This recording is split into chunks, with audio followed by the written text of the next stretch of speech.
தொடர்ந்து நம்ம ஒரு பாடலை பாடி இன்னும் ஆண்டவர் ஆராதிக்கலாம். அவர் ரட்சிப்பை நினச்சி பாருங்களேன், உங்களால் சந்தோஷமாக இருக்க முடியும். சோகம், துக்கம், கவலை எல்லாம் மறந்து போயிடும். அந்த நாளை நினச்சி பாருங்கள். நீங்கள் விட முடியாது, வர முடியாது, மாற முடியாதுன்னு நினச்ச இடத்திலிருந்து, சுபாவத்திலிருந்து, காரியத்திலிருந்து உங்களை விடுவித்து ரட்சித்தார்ல, இப்போவும் என்னென்ன விஷயம் உங்களால் முடியலை, வரலைன்னு நினைக்கிறீங்களோ அந்த ரட்சிப்பு பிரதானமானது. It's a very hardest thing. மனுஷனால் அது செய்ய முடியாது. அதை கொடுத்தார்ல, கண்டிப்பாக ஆண்டவர் நம்மளை நிறைய விஷயத்துலேருந்து மீட்டு எடுப்பார். ஸோ உற்சாகமாக நம்ம ஒரு பாடலை பாட போகிறோம். அதுக்கான வசனம் படிக்கிறேன். 1 கொரிந்தியர் 15:57 15:57. நம்முடைய கர்த்தராக இயேசு கிறிஸ்துவினாலே நமக்கு ஜெயம் கொடுக்கிற தேவனுக்கு, நமக்கு ஜெயம் கொடுக்கிற தேவனுக்கு நமக்கு ஜெயம் கொடுக்கிற தேவனுக்கு ஸ்தோத்திரம். யார் நமக்கு ஜெயம் கொடுக்கிறா? ஏசப்பா. யாரை சின்னதாக கிஃப்ட் கொடுத்தாலே, இல்லை ஏதோ ஒரு காலேஜில் சீட் கிடச்சிருச்சு, ஏதோ மேம் டியூஷன் எடுத்து நல்ல மார்க் வாங்கிட்டேன், வேலை கிடச்சின்னா தேங்க்யூ சார், தேங்க்யூ சார், ரொம்ப நன்றி, நான் உங்களுக்கு நன்றி உள்ளனா இருப்பேன். அவங்கள பற்றி 4-5 பேர்கிட்ட சொல்கிறோம்ல, இவங்களால தான் நான் இந்த பொசிஷன் வந்தேன், இவங்களால தான் நான் ஸ்பிரிச்சுவலாக உயர்ந்தேன், இவங்களால தான் நான் உலக பிரகாரமாக உயர்ந்தேன்னு சொல்ல. ஆனால் நமக்கு ஜெயம் கொடுக்கிறவர் யார்? கிறிஸ்து. அவருக்கு நல்லா உற்சாகமாக நான் இந்த வசனம் படிக்கிறேன். நம்முடைய கர்த்தராக இயேசு கிறிஸ்துவினாலே நமக்கு ஜெயம் கொடுக்கிற தேவனுக்கு ஸ்தோத்திரம். நமக்கு ஜெயம் கொடுக்கிற தேவனுக்கு ஸ்தோத்திரம். ஸோ நமக்கு ஜெயம் கொடுக்கிற தேவனுக்கு எப்போ நம்ம என்ன பண்ணணும்? ஸ்தோத்திர பலிகளால் ஆண்டோட நாமத்தை மகிமைப்படுத்தணும். இப்போ ஒரு பாடலை நம்ம சேர்ந்து நம்ம பாடலாம். ஜெயமே ஜெயமே ஜெயமே, ஜெயித்தவராலே நமக்கென்றும் ஜெயமே அப்படின்னு உற்சாகமாக கரங்களை தட்டி பாடலாமா? கரங்களை தட்டி நல்லா.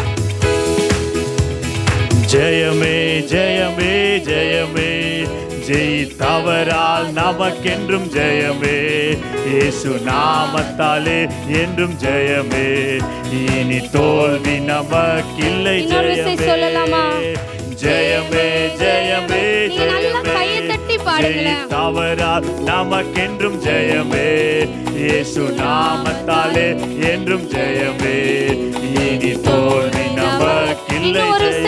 பாடலாமா? ஜெயமே ஜெயமே ஜெயமே, ஜெயித்தவரால் நமக்கென்றும் ஜெயமே, இயேசு நாமத்தாலே என்றும் ஜெயமே, இனி தோல்வி நமக்கில்லை. ஜெயமே. வெள்ளம் போல சத்துரு வந்தாலும் ஆவியானவர் கொடியேற்றுவார். தண்ணீர்கள் உடைந்து ஓடுவது போல சத்துருவை ஆண்டவர் சிதறடிப்பார். ஒருவேளை என்ன பிரச்சனையோ, என்ன கஷ்டமோ, மைண்ட் அளவில் உங்கள் நினைவுகளால ஸ்ட்ரெஸ்ஸா இருக்கிறீங்களா? தண்ணீர் எப்படி உடைஞ்சு ஓடும், ஊத்துனா அந்த மாதிரி உங்க ப்ராப்ளம்ஸ் எல்லாத்தையும் ஆண்டவர் உடைத்து விடுவார் ஆவியானவருடைய வல்லமையினால். பாடலாமா? கரங்களை தட்டி பாடலாமா? வெள்ளம் போல சத்துரு வந்தாலும் ஆவியானவர் கொடியேற்றுவார். வெள்ளம் போல சத்துரு வந்தாலும் ஆவியானவர் கொடியேற்றுவார்.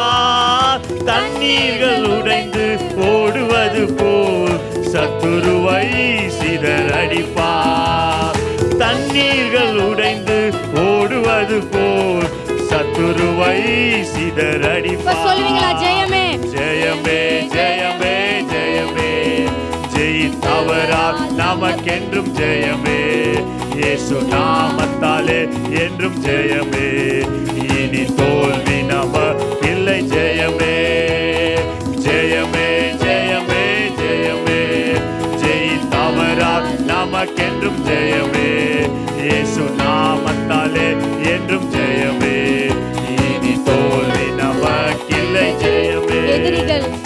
எதிரிகள் எத்தனை இருந்தாலும் நாம் முன்னேற நம்மை நடத்துவார். எதிர்ப்புகள் எத்தனை இருந்தாலும் நாம் முன்னேற நம்மை நடத்துவார். யுத்தத்தில் வல்லவர் பார்த்து கொள்வார், ஜெயத்தை நமக்கு தருவார். யுத்தத்தில் வல்லவர் பார்த்து கொள்வார், ஜெயத்தை நமக்கு தருவார். ஜெயமே ஜெயமே ஜெயமே, ஜெயித்தவரால் நமக்கென்றும் ஜெயமே, இயேசு நாமத்தாலே என்றும் ஜெயமே, இனி தோல்வி நமக்கில்லை. ஜெயமே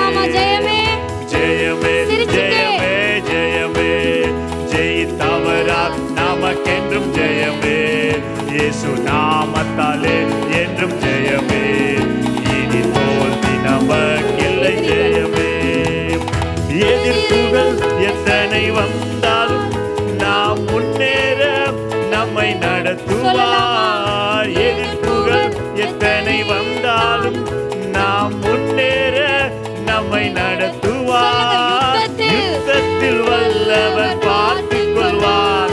ஜெயத்தை நமக்கு தருவார். எல்லாவற்றையும் பார்த்துக் கொள்வார். யுத்தத்தில் வல்லவர் பார்த்துக் கொள்வார். ஜெயத்தை நமக்கு சொல்லுங்க, யுத்தத்தில் வல்லவர். யுத்தத்தில் வல்லவர் பார்த்துக் கொள்வார். ஜெயத்தை நமக்கு தருவார். யுத்தத்தில் வல்லவர் பார்த்துக் கொள்வார்.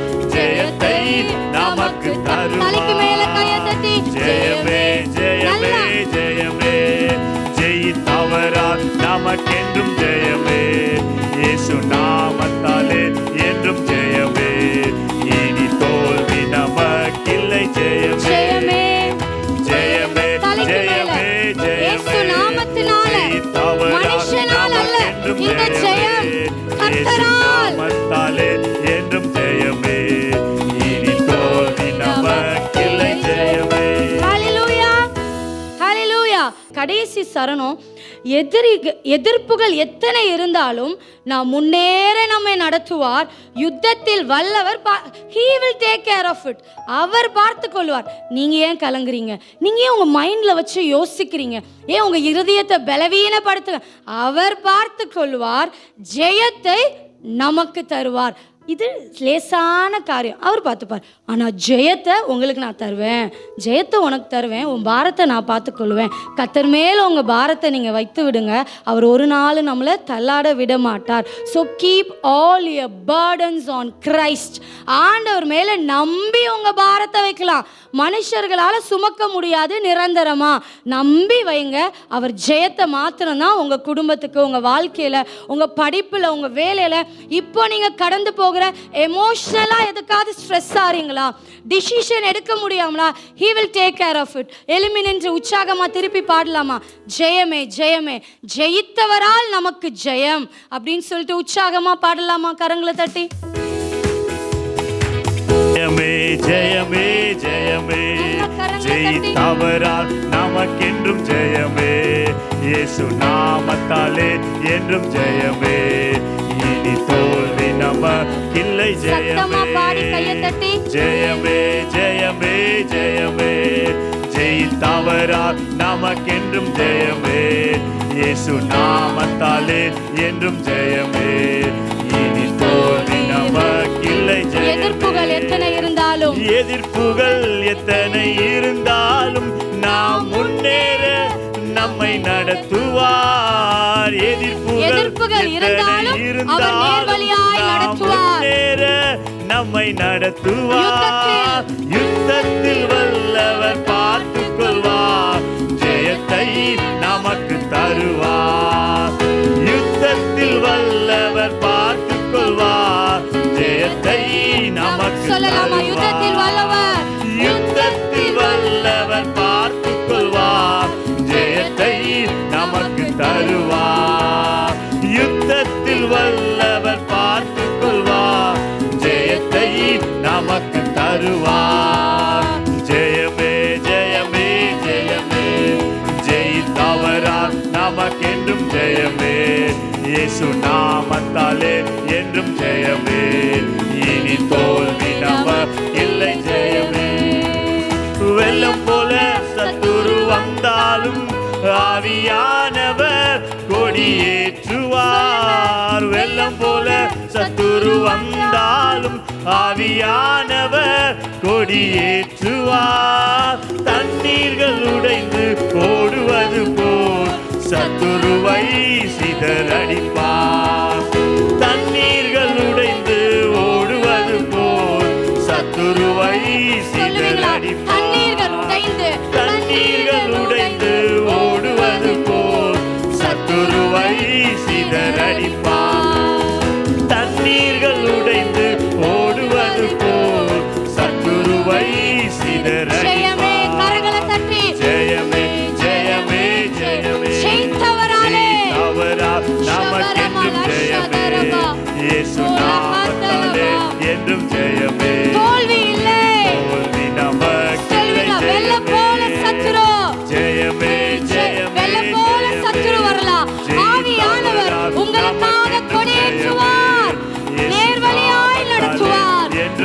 ரபலஷதரபா இனி தோல்வி நமக்கில்லை. ஜெயமே கரங்களை தட்டி ஜெயமே ஜெயமே ஜெயித்தவரால் நமக்கென்றும் ஜெயமே. இயேசு நாமத்தாலே என்றும் ஜெயமே. இனி தோல்வி நமக்கில்லை. ஜெயமே. வெள்ளம் போல சத்துரு வந்தாலும் ஆவியானவர் கொடியேற்றுவார். வெள்ளம் போல சத்துரு வந்தாலும் ஆவியானவர் கொடியேற்றுவார். தண்ணீர்கள் உடைந்து லேசான காரியம். இந்த மலையில மலை போல இருக்கிற இந்த thoughts, சிந்தனை, பிரச்சனை எப்படி போகும் நினைக்கிறீங்களா? தண்ணீரை போல உடைந்து போகும். தண்ணீர்கள் உடைந்து ஏதோ ஒரு பெரிய ப்ராசஸ் வேணும்னு நினைக்கிறீங்களா? பெரிய விஷயம் நடக்கணும்னு நினைக்கிறீங்களா? தண்ணீரை போல அது உடைந்து போகும். தண்ணீரை போல தண்ணீர்கள் உடைந்து அவருக்கு இது லேசான காரியம். நிறைய பிளான்ஸ் போடுறீங்களா? லேசான காரியம். இந்த ப்ராப்ளம் எப்படி சார்ட் அவுட் பண்ணலாம்னு தெரியலையா? தண்ணீரை போல லேசான காரியம். தண்ணீர்கள் உடைந்து வெள்ளம் போல வெள்ளம் போல சத்துரு கேளுங்க. ஆவியானவரே உங்க பெலனை கொடுங்கப்பா. பெலனை கொடுங்கப்பான்னு கேளுங்க. வெள்ளம் போல சத்துரு வந்தாலும் ஆவியானவர் கொடியேற்றுவார். தண்ணீர்கள் உடைந்து ஓடுவது போல் சத்துருவை சிதறடிப்பார். தண்ணீர்கள் உடைந்து ஓடுவது போல் சத்துருவை சிதறடிப்பார். ஜெயமே ஜெயமே ஜெயமே ஜெயித்தவராலே ஜெயித்தவரால் நமக்கென்றும் ஜெயமே. இயேசு நாமத்தாலே என்றும் ஆவியானவரே நன்றி அப்பா. தோல்வி நமக்கில்லை. ஜெயமே ஜெயமே ஜெயமே ஜெயமே ஜெயமே ஜெயித்தவரால் நமக்கென்றும் ஜெயமே. இயேசு நாமத்தாலே என்றும் ஜெயமே.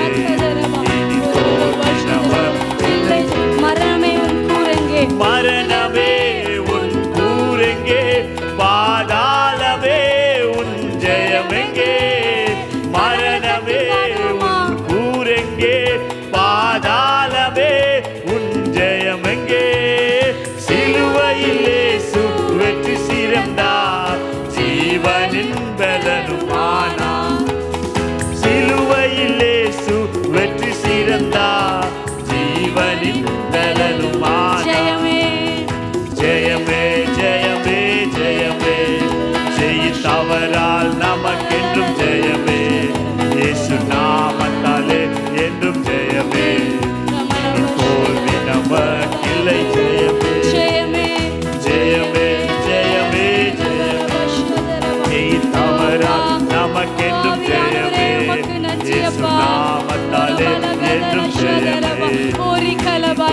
சொல்லலாமா? வெள்ளம் போல சத்ரு வந்தாலும் வெள்ளம் போல சத்துரு வந்தாலும் ஆவியானவர் கொடியேற்றுவார். வெள்ளம் போல சத்துரு வந்தாலும் ஆவியானவர் கொடியேற்றுவார். தண்ணீர்கள் உடைந்து ஓடுவது போல் சத்துருவை சிதறடிப்பார். தண்ணீர்கள் உடைந்து ஓடுவது போல் சத்துருவை சிதறடிப்பார். ஜெயமே ஜெயமே ஜெயமே ஜெயமே ஜெயித்தவரால் நமக்கென்றும் ஜெயமே. இயேசு நாமத்தாலே என்றும் ஜெயமே. ஊற்றுங்கப்பா. ஓ எங்களை பலப்படுத்துகிறவரே. ஓ ரபல ஷதலபா. ஓ எங்க மேல அப்பா உங்க பலனை ஊற்றுங்கப்பா. ஓ ரபல வாஷந்தலமாதரா. ஓ ரபே கதலமி ஆதரா. ஓ ரிகல வாஷந்தலலலபா. ஓ ரபல கதலபா. ஓ ஆவியானவரே லஜியப்பா. ஜெயமே ஜெயமே ஜெயமே ஜெயித்தவரா நமக்கென்றும் ஜெயமே. இயேசு நாமத்தாலே என்றும் ஜெயமே. இனி தோல்வி நமக்கில்லை. ஜெயமே. அப்படியே கரங்களை உயர்த்தி சொல்லு. அப்பா ஆவியானவரே உமக்கு நன்றி. எங்களுக்கு ஜெயம் கொடுக்கிறவரே, ஓ அப்பா உமக்கு நன்றி அப்பா. ஓ இயேசு கிறிஸ்துவினாலே எங்களுக்கு ஜெயம் கொடுக்கிற தேவனுக்கு அப்பா உமக்கு ஸ்தோத்திரம், உமக்கு ஸ்தோத்திரம், உமக்கு ஸ்தோத்திரம் அப்பா. ஓ இயேசு ராஜா, நீங்க போதும்பா எங்களுக்கு அப்பா. இந்த பாதையில நீங்க எனக்கு போதும் ஏசப்பா, நீங்க எனக்கு போதும்பா அப்படின்னு கரங்களை உயர்த்தி சொல்லுவீங்களா? ஏசப்பா நீங்க எங்களுக்கு போதும்பா, ஜெயம் கொடுக்கிற இயேசு எங்களுக்கு போதும் அப்பா. உண்மை நாங்கள் துதிக்கிறோம் அப்பா, உண்மை நாங்கள் மகிமைப்படுத்துகிறோம்ப்பா. ஓ நன்றி ஆவியானவரே.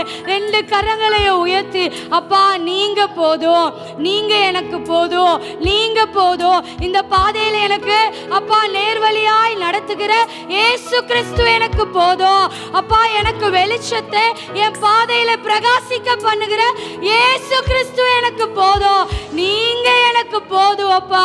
உமக்கு நன்றி நன்றி நன்றி அப்பா. நன்றி ஆவியானவரே, உமக்கு நாங்கள் நன்றி செலுத்துகிறோம், உமையே நாங்கள் துதிக்கிறோம்ப்பா. ஓ எங்களை நடத்துகிற ஆவியானவரே, கரங்களை தட்டி நன்றி செலுத்துவோமா பா, உமக்கு நன்றி. அல்லேலூயா. நல்ல ஒரு ஆராதனை. இப்பொழுதும் கர்த்தருடைய வார்த்தையை கேட்கக்கூடிய நேரத்திற்குள்ளாக வந்திருக்கிறோம். எனவே இப்போதும் நம்முடைய மத்தினுக்குடைய அருமையான சந்திரபாஸ்கர் அம்மா முன்பாக வந்து இந்த நாளில் அந்த நேரத்தை பொறுப்பெடுத்துக்குவாங்க. கரங்களை தட்டி அவர்களை நம்ம எல்லோரும் வரவேற்கலாமா? ஒரு ஸ்தோத்திரம். கர்த்தருடைய ஜெபம் வார்த்தையை கேட்பதற்காக நம்ம ஜெபம் பண்ணுவோம். அன்புள்ள இயேசப்பா, நீங்கள் கொடுத்த இந்த நல்ல வேலைக்காக நான் உங்களுக்கு நன்றி செலுத்துகிறேன் சுவாமி. உங்களுடைய பிள்ளைங்களை நீங்கள் அதிகமாக நேசிக்கிறீங்க, எங்களை நேசிக்கிறீங்க ஆண்டவரே. எங்கள் மத்தியில் நீங்கள் வந்திருக்கீங்க இயேசப்பா, எங்களோடு பேச நீங்கள் விரும்புகிறீங்க கர்த்தாவே. நீங்கள் பேசுகிறத நாங்கள் கேட்பதற்கு எங்கள் செவிகளை நீங்கள் திறந்துடலைங்கப்பா, இந்த உள்ளங்களை திறந்துடலுங்க ஆண்டவரே. ஆண்டவரே எங்கள் சிந்தை எந்த விதத்தில் சத்துருவினால ஆண்டவரே சிந்தனை சிதறடிக்காதபடி ஆண்டவரே உங்களுடைய வார்த்தையை நாங்கள் ஆண்டவரே கான்சன்ட்ரேட் பண்ணி ஆண்டவரை கவனிக்கத்தக்கதாக அப்பா நல்ல உள்ளங்களை நீங்கள் திறந்து தர வேண்டுமா ஜெபிக்கிறோம்ப்பா. உங்களுடைய வார்த்தையை உங்களுடைய பிள்ளைகளுடைய உள்ளத்தில் நீங்கள் எழுத வேண்டுமா ஜெபிக்கிறோம்ப்பா. நீங்கள் பேசுங்க ஆண்டவரே, நாங்கள் கேட்குறோம். இயேசுவின் மூலமே ஜெபிக்கிறோம் பிதாவே, ஆமேன். சரி, கர்த்தர் ஆதியில் வானத்தையும் பூமியும் உண்டாக்குனார் இல்லையா?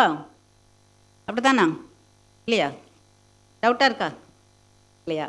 அப்புறம் வெளிச்சம் உண்டாக கடவுதுன்னு சொன்னார் இல்லையா? அப்போ வெளிச்சம் உண்டாக கடவுதுன்னு சொன்னார்னா போங்க, என்ன இருந்துச்சு? இருள். இருள் ரொம்ப லேசானதா? இருள் எப்படி இருக்கும்? ஒரு மிஷினரி இருள் எவ்வளோ கொடுமையானதுங்கிறத நம்ம பார்ப்போம். ஒரு மிஷினரி தன்னுடைய ஊழியத்தை முடிச்சுட்டு அவர் என்ன பண்ணார், அந்த ஒரு கிராமத்திலேருந்து அடுத்த கிராமத்துக்கு அவர் போகணும். போகிற வழியில் ஒரு காடு இருக்குது. இவர் ஊழியத்தை முடிச்சுட்டு போகும்போது கொஞ்சம் லேட் ஆயிடுச்சு. லேட் ஆயிருந்ததுனால இருட்டாயிடுச்சுது. அந்த காலத்தில் நம்ம கையில் இருக்கிற மாதிரி செல்ஃபோன்லாம் இல்லை. நம்ம தான் இருட்டில் போனாலும் ஒரு செல்ஃபோன் வச்சுப்போம், அதனால நம்ம அடிச்சுக்குவோம், நம்ம தெரியும் இல்லையா? ஆமாம். ஆனால் அங்கே அப்போ செல்ஃபோன்லாம் இல்லை, ஸ்ட்ரீட் லைட்டெல்லாம் கிடையாது. அதனால் அவர் ரொம்ப இருட்டாததுனால கொஞ்சம் கஷ்டப்பட்டு தான் போய்கிட்டு இருக்கிறாரு. போயிட்டே இருக்கும்போது அவர் பாட்டு பாடிட்டே போயிட்டு இருக்கிறாரு. கர்த்தரே நமக்கு வெளிச்சம் அப்படின்ட்டு. அப்படி இருக்கிற நேரத்தில் திடீர்னு ஒரு பெரிய மின்னல் அடித்தா மின்னல் வெளிச்சம். அந்த மின்னல் வெளிச்சத்தில் அவர் பார்க்காரு, அவர் அடுத்த ஸ்டெப்பு எடுத்து வச்சுருக்கணும். அந்த இடத்துல ஒரு பெரிய பள்ளம். அந்த காலத்தில் சில இடங்களில் கிணறு தோண்டி போட்டிருப்பாங்க, அதுக்கு திண்டெல்லாம் கட்டியிருக்க மாட்டாங்க. ஸோ அப்படிப்பட்ட ஒரு கிணறு, பாழும் கிணறு. சரியா? அவர் அப்படியே போயிட்டு இருந்திருந்தாருன்னா அந்த அடுத்த ஸ்டெப் எடுத்து வச்சுருந்தானே எதில் விழுந்திருப்பார்? அந்த பாழும் கிணறுக்குள்ளே விழுந்திருப்பார். ஆனால் எதில் உள்ள வெளிச்சம்? மின்னலில் உள்ள வெளிச்சம். கர்த்தர் அப்போ டார்ச் லைட் அடிச்சிட்டார் இல்லையா? ஏசப்பா தன்னுடைய பிள்ளைக்காக அங்கே ஒரு லைட் அடிச்சிட்டார். அது என்னது? மின்னலில் உள்ள வெளிச்சத்தினால தனக்கு இருந்த ஆபத்தை அந்த ஊழியக்காரர் அறிந்து கொண்டு அன்றைக்கு அந்த ஆபத்திலிருந்து தப்புவிக்கப்பட்டார். அப்போது இருள் எப்படிப்பட்டது? அது நமக்கு என்னது? ஆபத்தானது இல்லையா? நீங்கள் இதுக்குள்ளெல்லாம் லைட்டெல்லாம் இல்லை, திடீர்னு லைட் ஆஃப் ஆயிடுச்சுன்னு வச்சுக்கோங்க, என்ன பண்ணுவீங்க? கொஞ்சம் இப்போல்லாம் கையிலேயே செல் இருக்குது, அதனால் நாங்கள் செல் லைட் அடிச்சிருவோம். ஏன்னா செல்லெல்லாம் இருக்கிறதுக்கு முன்னால் என்ன ஆகும்? ரொம்ப பயமாக இருக்கும் இல்லையா? இருட்டுக்குள்ளே போங்கன்னா ஒரு வேளை செல்லெல்லாம் இல்லாமல் இருக்குன்னு வச்சுக்கோ, வச்சுட்டு அம்மா அந்த ரூமில் போய் எடுத்துகிட்டு வான்னு சொல்கிறாங்க. அங்கே வந்து லைட் இல்லை. அப்போ என்ன சொல்வேன்? இந்த லைட் இல்லைம்மா நான் போக முடியாதும்பீங்க இல்லையா? இருட்டு எப்படி இருக்கும் நமக்கு? பயமாக இருக்கும், கலக்கத்தை கொண்டு வரும். இப்போ நம்ம போகிற வழியில் லைட் ஆஃப் ஆகிட்டுன்னு வச்சுக்கோங்க, போயிட்டுருக்கோம், ஸ்ட்ரீட் லைட்டெல்லாம் ஆஃப், கம்ப்ளீட்டாக இருட்டாக இருக்குது, நம்ம வெஹிக்கிளில் போகலை, நடந்து போகிறோம். அப்போ நமக்கு எப்படி இருக்கும்? பயமாக இருக்கும். பயம் இருக்குமா இருக்காதா? என்ன பார்த்ததே இல்லையா இருட்டை? பார்த்தீங்கல்ல? எப்போ பார்த்தீங்க? கரண்ட் போனால் தெரியும், வாரதா புயலோட நல்லாவே தெரியும், அப்படி தானே? கம்ப்ளீட்டாக எல்லா இடத்துலையும் என்ன செஞ்சுட்டாங்க? ஆஃப் பண்ணி போட்டாங்க. நமக்கு வெளிச்சமே இல்லை. கஷ்டப்பட்டோமா வெளிச்சம் இல்லாமல்? லைட் இல்லாமல் கஷ்டப்பட்டோம் இல்லையா? ஆமாம், பார்த்தீங்களா? அப்போ லைட்டுங்க இருளுன்னா எப்படிப்பட்டதாக இருக்குது? நம்ம எதையுமே பார்க்க முடியாது. நல்ல வேலைகளை நம்ம செய்ய முடியுமா? நம்ம ரொட்டீன் ஒர்க்கெல்லாம் நம்ம அதை செய்ய முடியுமா? இல்லை. கரண்ட் இல்லைன்னா என்ன செய்ய முடியாது? இருட்டாக இருந்துச்சுன்னா நம்ம எந்த ஒரு வேலையும் செய்ய முடியாது, வேலை செய்ய முடியாது, பயமாக இருக்கும் இல்லையா? எதையும் பார்க்க கூட முடியாது. இப்போ பார்த்தோம்ல, இந்த மிஷினரி போகும்போது அவருக்கு முன்னால் இந்த ஆபத்தை கூட அவரால் என்ன செய்ய முடியல, பார்க்க முடியலை. எதனால்? இருள்னால. சரியா? இப்படி இந்த இருள், அப்போ இந்த இருளுக்கு மேலே நமக்கு என்ன செய்ய வேணும்? வெளிச்சம் வேங்கிறதா கர்த்தர் தேவன் முதலாவதாக அந்த வெளிச்சத்துக்கு எவ்வளவு இம்பார்ட்டன்ஸ், எவ்வளவு முக்கியமாக இருந்தால் அந்த வெளிச்சத்தை அவர் படைச்சிருப்பார். பார்த்தீங்களா? ரொம்ப முக்கியத்துவம். எதற்கு முக்கியத்துவம் கொடுத்தாரு? வெளிச்சத்துக்கு முக்கியத்துவம் கொடுத்தாரு. ஏன்னா இந்த உலகத்தில் பலவிதமான இருள் இருக்குது. முதல்ல பார்த்தீங்கன்னா பாவ இருள் இல்லையா? இப்போ நீங்கள் பாருங்கள், ஒரு குடிகாரரை பாருங்கள். குடிகாரருக்கு பார்த்து நீ ஏன் குடிக்கிறீங்க அப்படின்னு கேட்டால் என்ன கேட்ப? சொன்னவர், நான் சந்தோஷமாக இருக்கிறதுக்கு குடிக்கேன் அப்படின்னு சொல்லுவார், கவலையை மறக்கிறதுக்கு. சரி, குடித்த உடனே இப்போ உங்களுக்கு கவலைலாம் மறந்துட்டா, சந்தோஷமாக இருக்கீங்களா அப்படின்னு கேட்டால் என்ன சொல்வார்? அவருக்கு தெரியவே தெரியாது, அவர் நினைவே இருக்காது. எங்கே கிடப்பார்? ஏதாவது ஒரு வளருவார் இல்லையா? பார்த்துருக்கீங்களா? கேட்டிருக்கீங்களா? ஆமாம், எங்கேயாவது ஒரு ரோட்டோரத்தில் கிடப்பார், இல்லைன்னா ஒரு சாக்கடை ஓரத்தில் கிடப்பார். ஆனால் அவருக்கு இந்த உணர்வு இருக்காது, உணர்வு இல்லை. அது எதனால்? அந்த பாவ இருள்னால. அவருக்கு இந்த உணர்வு இல்லை, நம்ம எங்கே இருக்கிறோங்கிற எண்ணமே இல்லை. பாவ இருள் மனுஷன் என்ன செய்யுது? உணர்வற்றவனா ஆக்குது. இந்த மாதிரி பாருங்க, சவுல் நல்ல ஒரு பணக்காரர். இவர் வந்து ரோம சிட்டிசன். அவங்க அப்பா வந்து ஏன் ஒரு பெரிய பணக்காரர்னா, அவங்க அப்பா ரோம கவர்மெண்ட்டில் ஆஃபீஸர், ஒரு பெரிய ஆஃபீஸர். அவர் ஆஃபீஸராக இருந்ததுனால இவங்களுக்கெல்லாம், இவர் யூதராக இருந்தும் இவருக்கு அந்த ரோமன் சிட்டிசன்ஷிப் கிடைக்குது. சிட்டிசன்ஷிப்னா என்ன அர்த்தம்? குடி உரிமை கிடைக்குது. ரோம குடி உரிமை ஈஸியாக கிடைக்காது. யாருக்கு? இப்போ பார்த்தீங்கன்னா அமெரிக்காலாம் பார்த்தீங்க, அமெரிக்காவில் சிட்டிசன்ஷிப் வாங்கிட்டா பெரிய கிரெடிட் இல்லையா? பெரிய காரியம் நினைக்கிறோம். இதை மாதிரி அந்த கால ரோமர்கள் தான் ஆட்சி புரிந்தாங்க. அநேக நாடுகள் அவங்களுடைய ஆட்சிகள் இருந்துச்சு. அதனால் அவர் அந்த ரோம சிட்டிசன்ஷிப் வாங்குறது அது ஒரு பெரிய காரியமாக இருந்துச்சு. அந்த பெரிய மதிப்புக்குரியவராக யார் இருந்தார்? இந்த பவுல் இருந்தார். அது மட்டும் இல்லை, ரொம்ப படிப்பாளி.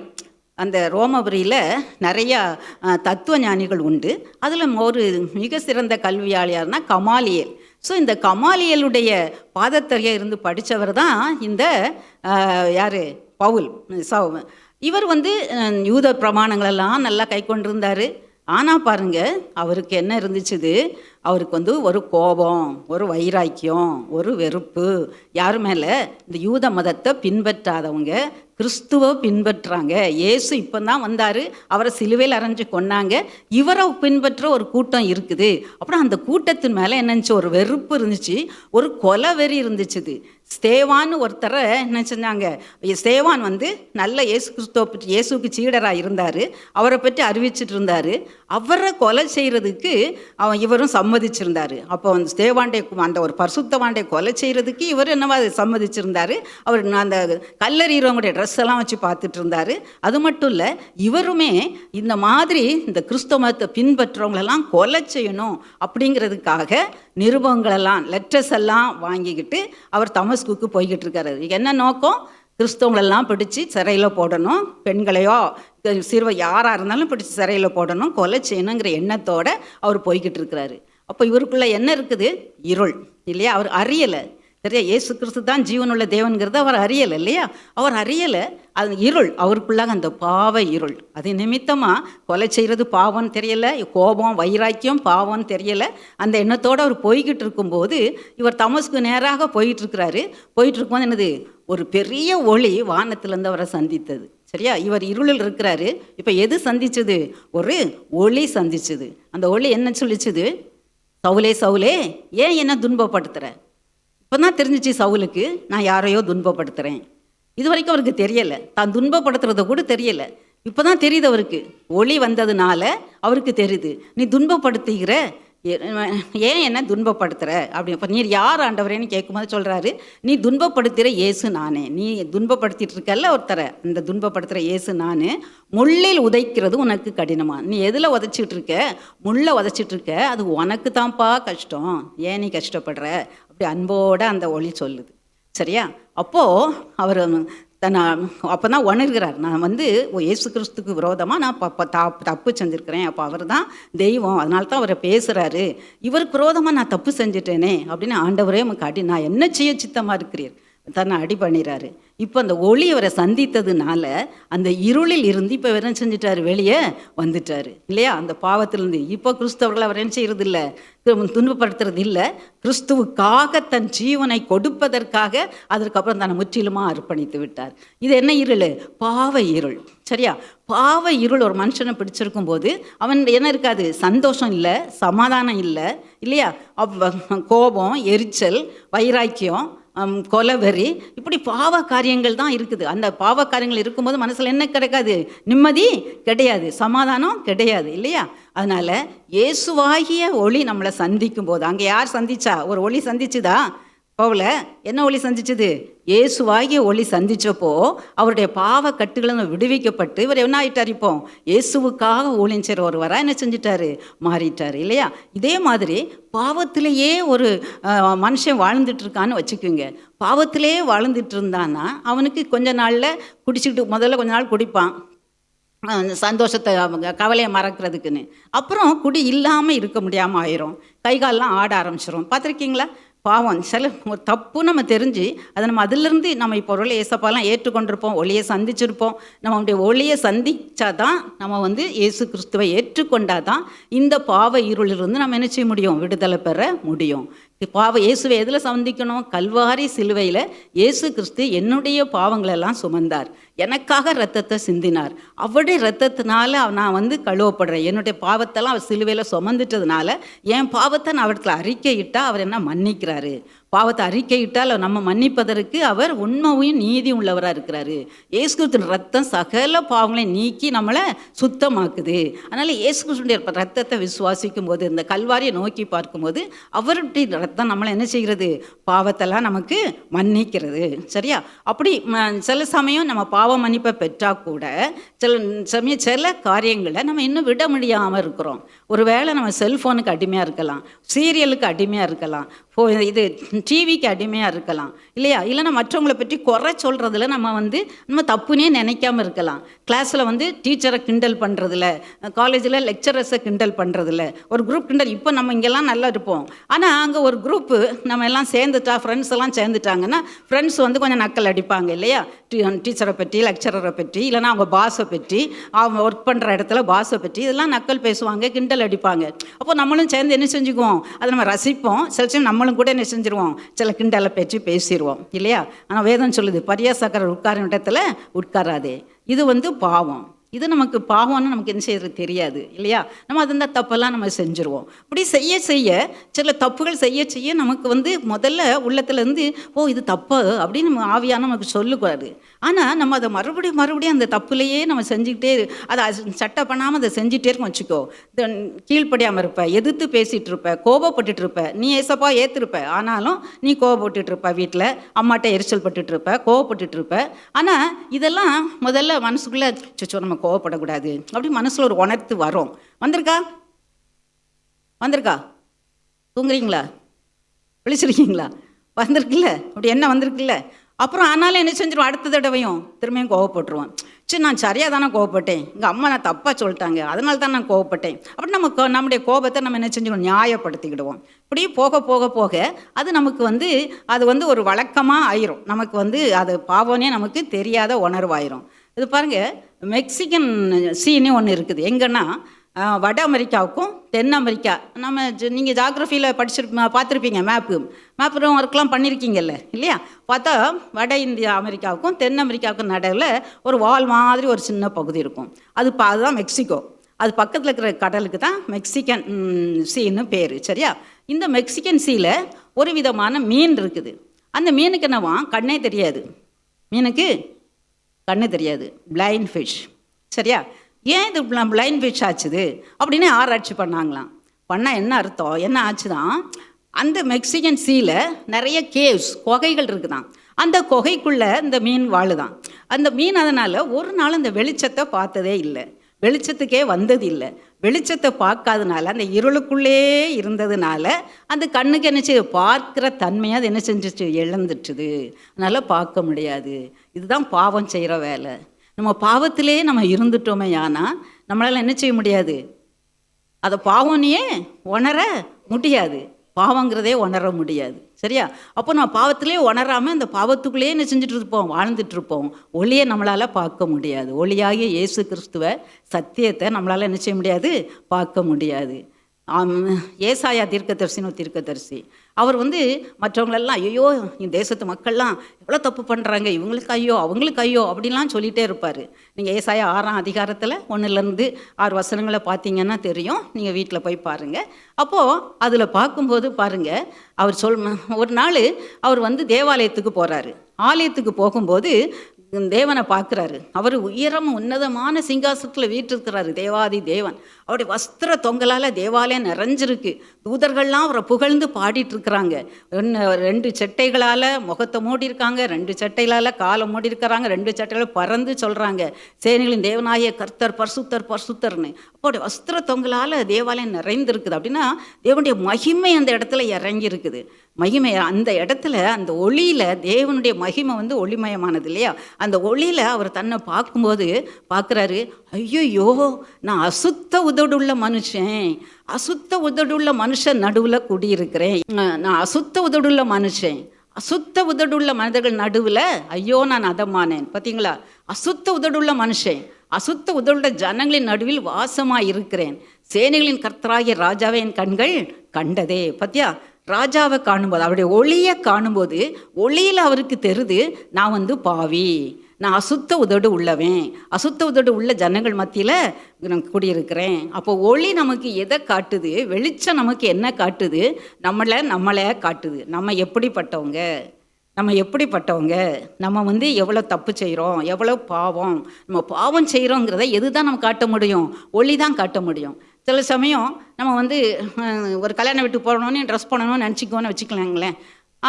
ட்ரெஸ் எல்லாம் நம்ம கடனை எடுத்து ஆஃபீஸ் போயிட்டு வந்தோம், வேகமாக ஒரு ட்ரெஸ்ஸை எடுத்து போடுறோம். போட்டுட்டு கரண்ட் இல்லை, சரியா? போட்டுட்டு வெளியே வந்துட்டோம். அங்கே கல்யாண வீட்டுக்கு போனால் கல்யாண வீட்டில் ஜகஜகான்னு லைட் இருக்குது. அந்த லைட்டில் தான் தெரியுது இந்த இடத்துல ஒரு அழுக்கு இருக்குது இல்லையா? எப்படி இருக்கும் நமக்கு? வீட்டில் லைட் இல்லை, ஆனால் நம்ம வாட்டுக்கு என்ன செஞ்சுட்டோம், ஒரு ஷர்ட்டை மாற்றிட்டு போயிருப்போம், இல்லைனா ஒரு ட்ரெஸ் போட்டு போயிருப்போம். ஆனால் வெளிச்சத்தில் போகும்போது தான் அது என்ன செய்யும், நமக்கு தெரியும். இருட்டில் அழுக்கு தெரியுமா, ஷர்ட்டில் இருக்கிற அழுக்கு தெரியுமா? தெரியாது. நம்ம ட்ரெஸ்ஸில் இருக்கிற அழுக்கு தெரியுமா? வெளிச்சத்தில் வச்சு பார்த்தா தான் தெரியும் இல்லையா? ஈவன் மேட்சாக இருக்கா சட்டைன்னு பார்க்கணுன்னா கூட எதில் தான் வச்சு பார்க்கணும், இருட்டில் பார்க்க முடியாது. நல்ல வெளிச்சத்தில் வச்சு தான் என்ன செய்ய முடியும், பார்க்க முடியும். அப்படி தானே? அப்போ பாருங்கள், அந்த நம்முடைய தவறை, நம்முடைய குறைகளை, நம்முடைய பாவத்தை உணர்த்துவது எது? வெளிச்சம். சரியா? வெளிச்சத்தில் தான் நம்முடைய பாவம், ஏசாயத்துக்கு கண்ட மாதிரி வெளிச்சம் வெளிப்படும். பாவத்திலே இருந்தால் நமக்கு உணர்வற்றவர்களாக அந்த ஒரு பிளைண்ட் ஃபிஷ் மாதிரி நம்மளும் ஆவிக்குரிய வாழ்க்கையில் எப்படி ஆயிடுவோம், பிளைண்ட் ஆயிடுவோம். சரியா? அதனால் இந்த வெளிச்சம் எவ்வளவு அவசியம் பார்த்தீங்களா? அந்த வெளிச்சத்தை பார்ப்பது ரொம்ப அவசியம். சரியா? ஆக இப்போ இந்த வெளிச்சம் யார்? வெளிச்சம் இப்போ நம்ம இப்படி வெளிச்சம் இவ்வளோ பயங்கரமாக இருக்குது. அந்த வெளிச்சத்தில் இது நம்ம பார்த்தோம் பாவ இருள். சரியா? இதை பாவ இருள் பார்த்தோம். இதே மாதிரி நிறைய இருள் இருக்குது. என்ன இருள்லாம் இருக்குது? வியாதியாகிய இருள் இருக்குது. இந்த பாவ இருளுக்கு யார் தான் தீர்வு? எந்த வெளிச்சம்தான் தீர்வு? இயேசு கிறிஸ்து தான்.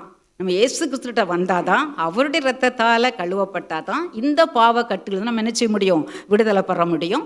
டெய்லி நம்ம என்ன செய்கிறோம், நம்ம வந்து டெய்லி நம்ம வெளியே போகிறோம். வெளியே போகும்போது நம்ம அழுக்கா பட்டுருது. ஆனால் நம்ம வந்து என்ன செய்கிறோம், மறுபடி அடுத்து ஒவ்வொரு நாளும் நம்ம குளிக்கிறோம். நம்ம ட்ரெஸ் என்ன செய்கிறோம், நான் வாஷ் பண்ணுறோம். எதுக்காக? டெய்லி நம்ம போட்டு போகிறதுல அழுக்கு படிஞ்சிருது. இதை மாதிரி உலகம் பொல்லாங்கண்ணுக்குள் கிடக்குது. அதனால் உலகம் முழுசும் எப்படி தான் இருக்குது, அசுத்தத்தில் தான் கிடக்குது. இந்த அசுத்தத்தில் நம்ம உலகம் இருக்கிறதுனால நம்ம பார்த்தா கூட அங்கே என்னது, நம்ம டிவியில் பார்த்துக்கிட்டே இருப்போம். ஆனால் ஒரு அட்வர்டைஸ்மெண்ட் வரும், ஒரு அசிங்கமான அட்வர்டைஸ்மெண்ட் வரும் இல்லையா? இப்படி அது நம்ம மனசு அதில் போயிட்டுன்னு வச்சுக்கோங்க, அது கரப்ட் ஆயிரும். மனசு என்ன செஞ்சிடும், கரப்பட்டுரும் இல்லையா? இப்படி உலகத்தில் நம்ம பார்க்கும்போது அநேக அசுத்தமான காரியங்களை பார்க்குறோம். எல்லாம் நம்ம கண்ணு வழியாக என்ன செஞ்சிருக்கூடும், வந்துடும் தெரியுதா? அதனால தான் ஏசப்பா சொல்கிறாரு, உன் கண்ணு வந்து இருளாக இருந்தால் உன் சரீரம் முழுசும் இருட்டாக இருக்கும். ஏன்னா கண்ணு தான் நமக்கு வந்து வழி. கண்ணு வழியாக தான் நம்ம எல்லாம் பார்க்குறோம் இல்லையா? எதனாலும் அந்த பேதுரு சொல்லியிருக்கிற மாதிரி மாம்ச இச்சைனாலும் சரி, இந்த ஜீவனத்தின் பெருமைனாலும் சரி, இச்சையானாலும் சரி, எதுவாக இருந்தாலும் எது வழியாக தான் வருது, கண்ணு வழியாக தான் வருது, கண்ணு வழியாக. அதனால் இயேசு கிறிஸ்துவே சொல்கிறாரு, உன் கண்ணு இருளாக இருந்தால் உன் சரீரம் முழுவதும் இருளாக இருக்கும். உன் கண்ணு வெளிச்சமாக இருந்தால் சரீரம் முழுசும் வெளிச்சமாக இருக்கும். சரியா? அப்போ நம்ம கண்ணு எப்படி இருக்கணுமா, வெளிச்சமாக இருக்கணுமா?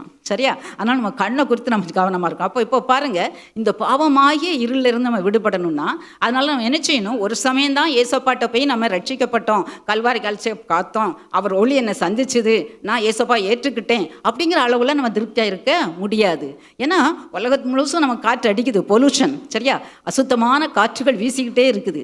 அதனால் அது சிந்தைக்குள்ளே போகுது, கண்ணு வழியாக போகுது, காது வழியாக போகுதா? நம்ம ஒரு ஆட்டோவில் போனோன்னா ஆட்டோக்காரன் ஏதாவது சினிமா பாட்டை வைக்கிறான் இல்லையா, ஏதாவது பண்ணுறான். நம்ம ஒரு காலத்தில் சினிமா பாட்டுக்கு ஆசையாக இருந்துச்சுன்னா இப்போ அந்த சினிமா காட்டை நமக்குள்ளே கிரியை செய்ய சாத்தான் அப்படி தான் உள்ளே வருவான். ஸோ அதனால் நம்ம வெளியே இருந்து நிறைய பொல்யூஷன்ஸ் இருக்கிறதுனால, பாவ கிரியைகள் இருக்கிறதுனால தினம் இயேசு கிறிஸ்துவின் ரத்தத்தால் நம்ம என்ன செய்யப்பட வேண்டும், கழுவப்பட வேண்டும். தினம் இது வந்து சீரியஸ் மேட்டர். சரியா? நீங்கள் விளையாட்டாவே நினச்சிடக்கூடாது. டெய்லி நீங்கள் என்ன செய்யணும், ராத்திரி ஏசப்பா இன்னைக்கு நான் காலையிலேருந்து இது வரைக்கும் நான் என்னென்ன பண்ணினேன், என்னென்னலாம் யோசித்தேன், இதெல்லாம் சிலலாம் ஏசப்பா ஞாபகப்படுத்துவாங்க தப்பை. உடனே நம்ம அவடத்தில் அறிக்கை செய்து நம்ம என்ன செய்யணும், ரத்தத்தால் என்னை கழுவுங்கப்பா, என்னை சுத்திகரிங்கன்னு கேட்கணும். அப்போ ரத்தத்தால் சுத்தப்படுத்தும் போது நம்ம என்ன செய்வோம், சுத்தமாகறோம்.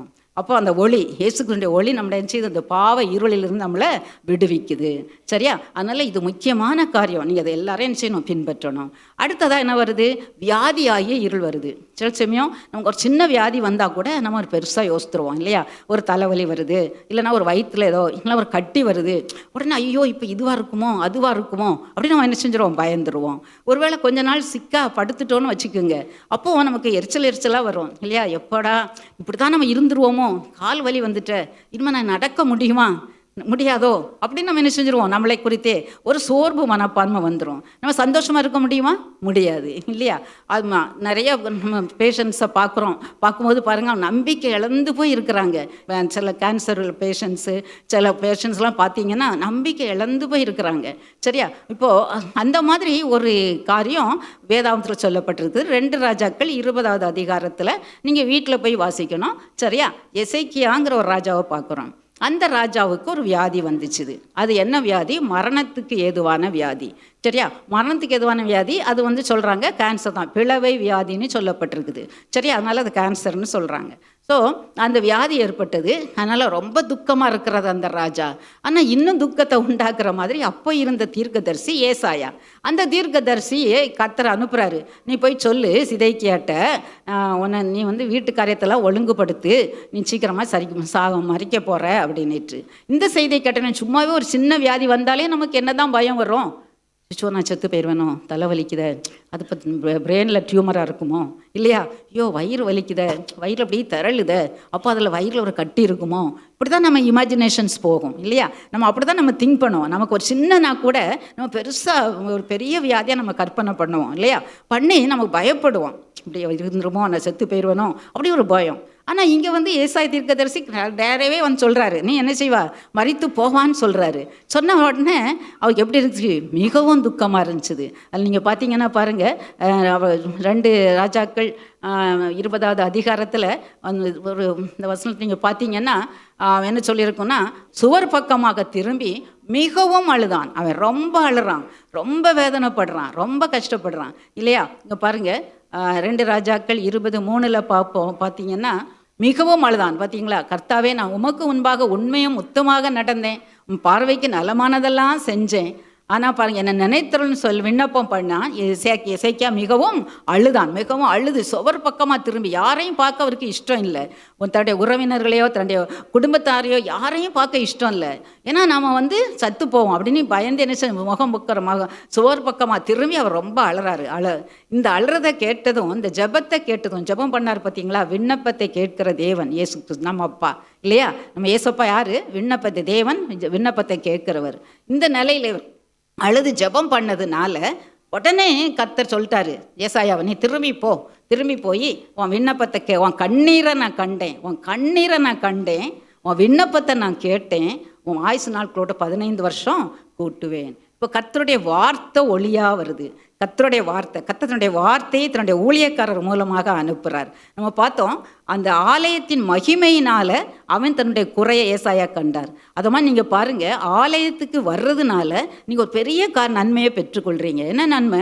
ஆலயத்துக்கு வரும் பொழுது ஊழியக்காரர் மூலமாக நம்ம அங்கே பிரசங்கிக்கப்படும் பொழுது, வார்த்தையை அனுப்பும்போது, வார்த்தைகள் மூலமாக நம்முடைய காரியத்தை நம்ம பார்க்குறோம், நம்முடைய பாவத்தை உணர்றோம். ஏசாயா தீர்க்கன் எப்படி தன்னுடைய பாவத்தை கண்டு கர்த்தரிடத்தை மனம் திரும்பின மாதிரி, அவர் தீர்க்கதரிசி தான், ஆனாலும் அவருடைய பாவத்தை, அசுத்த உதடுள்ள மனிதன் என்பதை அவர் ஆலயத்துக்கு தான் அவர் கண்டுபிடிச்சாரு. இது நம்மளும் ஆலயத்துக்கு வரும்போது தான் நம்முடைய குறைபாடுகள் நமக்கு என்ன செய்யுது? வெளிப்படுத்தப்படுது. அதனால் ஆலயத்துக்கு முன்னாடி அசட்டையாக இருந்துடக்கூடாது. ஆலயத்தில் சொல்லப்படுற வார்த்தைகள் நம்ம கவனமாக கேட்கும்போது, கர்த்தாவே நீர் என்னோடு பேசும் அப்படி நம்ம அவர்கிட்ட ஜெபிச்சுட்டு நம்ம வரணும். இங்கே நம்ம ஜெபிச்சுட்டு வார்த்தையை கேட்கும்போது சில சமயம் நம்ம யோசிப்போம், இவர் பிரசங்கமா, அவர் பிரசங்கமா, அவங்களா, இவங்க இப்படி தான் பண்ணுவாங்க, அவங்க அப்படி தான் பண்ணுவாங்க. அப்படி மனுஷர் இல்லை. நீங்கள் மனுஷரே பார்க்கக்கூடாது. அவங்களை யார் உபயோகப்படுத்துகிறா? தேவன் உபயோகப்படுத்துகிறா. தேவனுடைய வார்த்தை அவங்ககிட்ட கடந்து வருது. அதனால் தேவ வார்த்தை எனக்கு எப்படி வருதுங்கிறத நம்ம கவனமாக கேட்கணும். கேட்கும்போது அந்த வார்த்தை நம்மளோட பேசும் இல்லையா? அப்போ நமக்கு சுட்டி காட்டும். அதனால் தேவாலயத்துக்கு வர்றது, தேவாலயத்தில் சொல்லப்படுகிற வார்த்தைகளை கேட்பது மிகவும் அவசியமானது. அடுத்து 2வது என்னது? அப்படி வியாதி வரும்போது அவன் என்ன செய்கிறான்? தேவனை நோக்கி விண்ணப்பம் பண்ணுறான். விண்ணப்பம் பண்ணும்போது கர்த்தருடைய வார்த்தை அவருடைய ஊழியக்காரர் மூலமாக வருது. வார்த்தை ஒளியாக இருக்குது. பார்த்திங்கன்னா அவனுக்கு ஆறுதல் கொடுக்குது, அவருக்கு ஜீவனை கொடுக்குது, வியாதி படுக்கையை மாற்றுகிறது. தேவனுடைய வார்த்தை என்ன செய்யுது? அவருடைய வியாதி படுக்கையை மாற்றிட்டு அவனுடைய ஜீவனை அதிகரித்தது. சரியா? அப்போ நம்ம தேவனிடத்தில் விண்ணப்பம் பண்ணும்போது கர்த்தர் நமக்கு வார்த்தையை கொடுக்காரு. வேத வசனங்கள் அதான் நீங்கள் படிங்க நாங்கள் சொல்கிறோம். வேத வசனங்களில் வாக்குத்தத்தங்கள் கொடுக்கப்பட்டிருக்கு. வியாதி வரும்போது என்ன வாக்குத்தத்தம் இருக்குது? நானே பரிகாரி, வியாதி உன்னை விட்டு விலக்குவேன் அப்படின்னு சொல்லியிருக்கிறாரு. அது மாதிரி வியாதியெல்லாம் நான் சிலுவையில் சுமந்துட்டேன், என் தழும்புகளால் குணமானீர்கள்னு சொல்லியிருக்கிறாரு. நம்ம இந்த வார்த்தையை பிடிச்சிக்கணும். அப்போ நீங்கள் சொன்னீங்களே வார்த்தையினால என் தழும்புகளால் குணமானீர்கள்னு, என் வியாதியெல்லாம் சிலுவையில் சுமந்துட்டீங்க, நான் சுமக்க வேண்டியது இல்லை, நீங்கள் பரிகாரி, வியாதியை விட்டு நீக்குவேன்னு சொல்லிட்டீங்க, வியாதியை நீக்கிட்டீங்க அப்படின்னு நம்ம என்ன சின்ன வார்த்தையை பிடித்து கொள்ளும்போது அந்த வார்த்தையின் வார்த்தை ஒளியாக இருக்குது. நம்ம அடுத்தது நம்ம பார்ப்போம். ஸோ அந்த வார்த்தையின் ஒளி நம்மளை என்ன செய்யுது? இந்த வியாதியின் இருளில் இருந்து நம்மளை என்ன செய்யுது? விடுவிக்கிறது. இன்றைக்கு கூட உங்களை சிலர் ஒரு வேளை சுகவீனத்தோடு இருக்கலாம், பலவீனத்தோடு இருக்கலாம். சரியா? நீங்கள் ஸ்டூடெண்ட்ஸாக இருக்கலாம், ஆனால் கூட உங்களுக்குள்ளே ஏதாவது தொடர்ந்து இருக்கிற ஒரு தலைவலி, ஏதாவது ஒரு காரியங்கள் இருக்கலாம். எந்த வியாதியாக இருந்தாலும், எந்த பிரச்சனையாக இருந்தாலும், இயேசு கிறிஸ்துவினுடைய வார்த்தையாகிய ஒளி, அவருடைய வாக்குத்தத்தமாகிய ஒளியை நீங்கள் பிடிச்சிட்டு நீங்கள் கேட்கும்போது இந்த இருளில் இருந்து நம்ம என்ன கர்த்தர் நமக்கு விடுதலை கொடுக்குறாரு. வியாதியாகிய இருளிலிருந்து விடுதலை கொடுக்குறாரு. அடுத்தது நீங்கள் பார்த்தீங்கன்னா மரண இருள். தாவீது சொல்கிறாரு, தாவீது சங்கீதம் 23:4 சொல்கிறாரு, நான் மரண இருளின் பள்ளத்தாக்கில் நடந்தாலும் பொல்லாப்புக்கு பயப்படேன். மரணம் என்பது உண்மையாகவே இருள் தான் இல்லையா? பயங்கரமானது. இப்போ இந்த மரண இருள் பாருங்க, நம்ம தாவீது எத்தனையோ மரண இருளாமல் சந்திச்சிட்டாரு. அவருக்கு ஆடு மேய்ச்சிட்டு இருக்கும்போது சிங்கம் வந்துச்சுது. அப்போ சிங்கத்திட்ட போராடி என்ன செய்கிறாரு? ஆட்டை மீட்கிறாரு. அப்போ சிங்கம் அவர் கொன்று போட்டிருக்க கூடும் இல்லையா? அப்போ சிங்கத்து அதனால அவருக்கு அதே மாதிரி கரடி வருது, கரடியிட போராடுறாரு. இதை தவிர இப்போ கோலியாத்தோட போராடுறது. கோலியாத் எவ்வளோ பெரிய ஆள் இல்லையா? இவர் இவ்வளோ சின்ன பையன் மாதிரி இல்லையா தாவீது? ஆனால் 3 கல்லை மாத்திரம் கொண்டு போகிறாரு. இவர்கிட்ட பட்டயம் கூட இல்லை, கேடகத்தெல்லாம் சுமக்க முடியலை. ஆனால் அந்த கோலியாத்தோட கூட சண்டை போட்டு அதை ஜெயித்துட்டார் இல்லையா? இதனால் சவுலுக்கு ஒரு பொறாமை வந்துருச்சு. இதுக்கு முன்னாலேயே இந்த சவுலுக்கு ஒரு கெட்ட ஆவி பிடிச்சிருந்துச்சுது. அப்போ ஊழியக்காரங்கள்லாம் சொன்னாங்க, உங்கள்கிட்ட ஒரு ஆவி, பொல்லாத ஆவி இருக்குது, இதுக்கு யாராவது ஒரு வாசிக்கிறவங்க இன்ஸ்ட்ருமெண்ட், அதாவது மியூசிக் இன்ஸ்ட்ருமெண்ட், ஒரு இசை வாசிக்கிறவங்க யாராவது வந்தாங்கன்னா அந்த ஆவி அடங்கிரும், ஆனால் அப்படிப்பட்ட ஒரு ஆளை கொண்டு வருவோம் அப்படின்ட்டு. அப்போ கேள்விப்பட்டாங்க, ஈசாயின் மகனாகிய தாவீது நல்லா கிண்ணறம் வாசிப்பார் அப்படின்னு கேள்விப்பட்டு இந்த தாவீதை கொண்டு போய் என்ன செஞ்சுருக்காங்க, அவருக்கு வாசிக்கிறதுக்கு வச்சுருக்குறாங்க. இப்போது இவர் கோலியாத்தை வென்றுட்டு வந்ததுக்கு பிறகு அந்த சவுலுக்கு பெண்கள்லாம் பாடிட்டாங்க. என்ன பாடிட்டாங்க? சவுல் கொன்றது 1000, தாவீது கொன்றது 10,000. உடனே சவுலுக்கு ரொம்பவும் பொறாமை ஆயிடுச்சுது. என்னடா இந்த தாவீதுக்கு சிம்மாசனத்தை மாத்திரம்தான் விட்டு வச்சாங்க, மீது எல்லாத்தையும் இவனு கொடுத்துட்டாங்களே அப்படின்னு அவன் மேலே ரொம்ப பொறாமை. அதனால் இவன் எப்படியாவது தீர்த்து கட்டிடணும்னு நினைக்கிறாங்க. இப்படி தான் நம்ம வாழ்க்கையில் கூட நிறையா நம்மளை சுற்றி பொறாமையான மக்கள் இருப்பாங்க. நம்மளை எப்படியாவது தீர்த்து கட்டிடணும்னு நினைப்பாங்க, சரியா? ஆனால் பாருங்கள், அவர் அப்படி நினச்சி இவங்க என்ன செய்கிறான், 2 முறை தனத்துலேருந்து ஈட்டியை தூக்கி ஓங்கி அவன் ஒரு ஓரமாக உட்காந்து தாவீது தன்னுடைய இன்ஸ்ட்ருமெண்ட்டை கிண்ணறத்தை வாசித்துட்டு இருக்கிறாரு. இவன் சவுல் கோபத்தில் ஈட்டியை தூக்கி அவரோட குத்தி போட்டுறணும்னு எறிகிறாரு. ஆனால் அந்த குறி என்ன செஞ்சிருது, தவறிடுது. யார் தவற வச்சது? தாவீதே சொல்கிறாரு, நான் மரணங்களின் பள்ளத்தாக்கில் நடந்தாலும் பொல்லாப்புக்கு பயப்படேன், தேவரீர் என்னோடே கூட இருக்கிறீர்.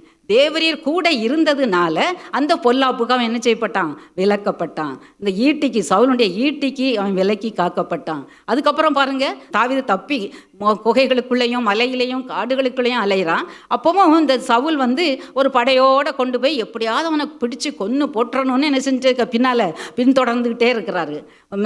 அப்போ பாருங்க, ஒரு சமயம் ஒரு நல்ல இவரை சுற்றிலும் சவுலுடைய வீரர்கள்லாம் இராணுவம்லாம் சுற்றிட்டு ஒரு குகை, ஒரு மலைக்கு ஒரு பக்கத்தில் தாவீதும் அவருடைய மக்களும் இருக்காங்க. இவங்களை சுற்றி என்ன செஞ்சிருச்சுது, இராணுவ வீரர்கள் சூழ்ந்துட்டாங்க.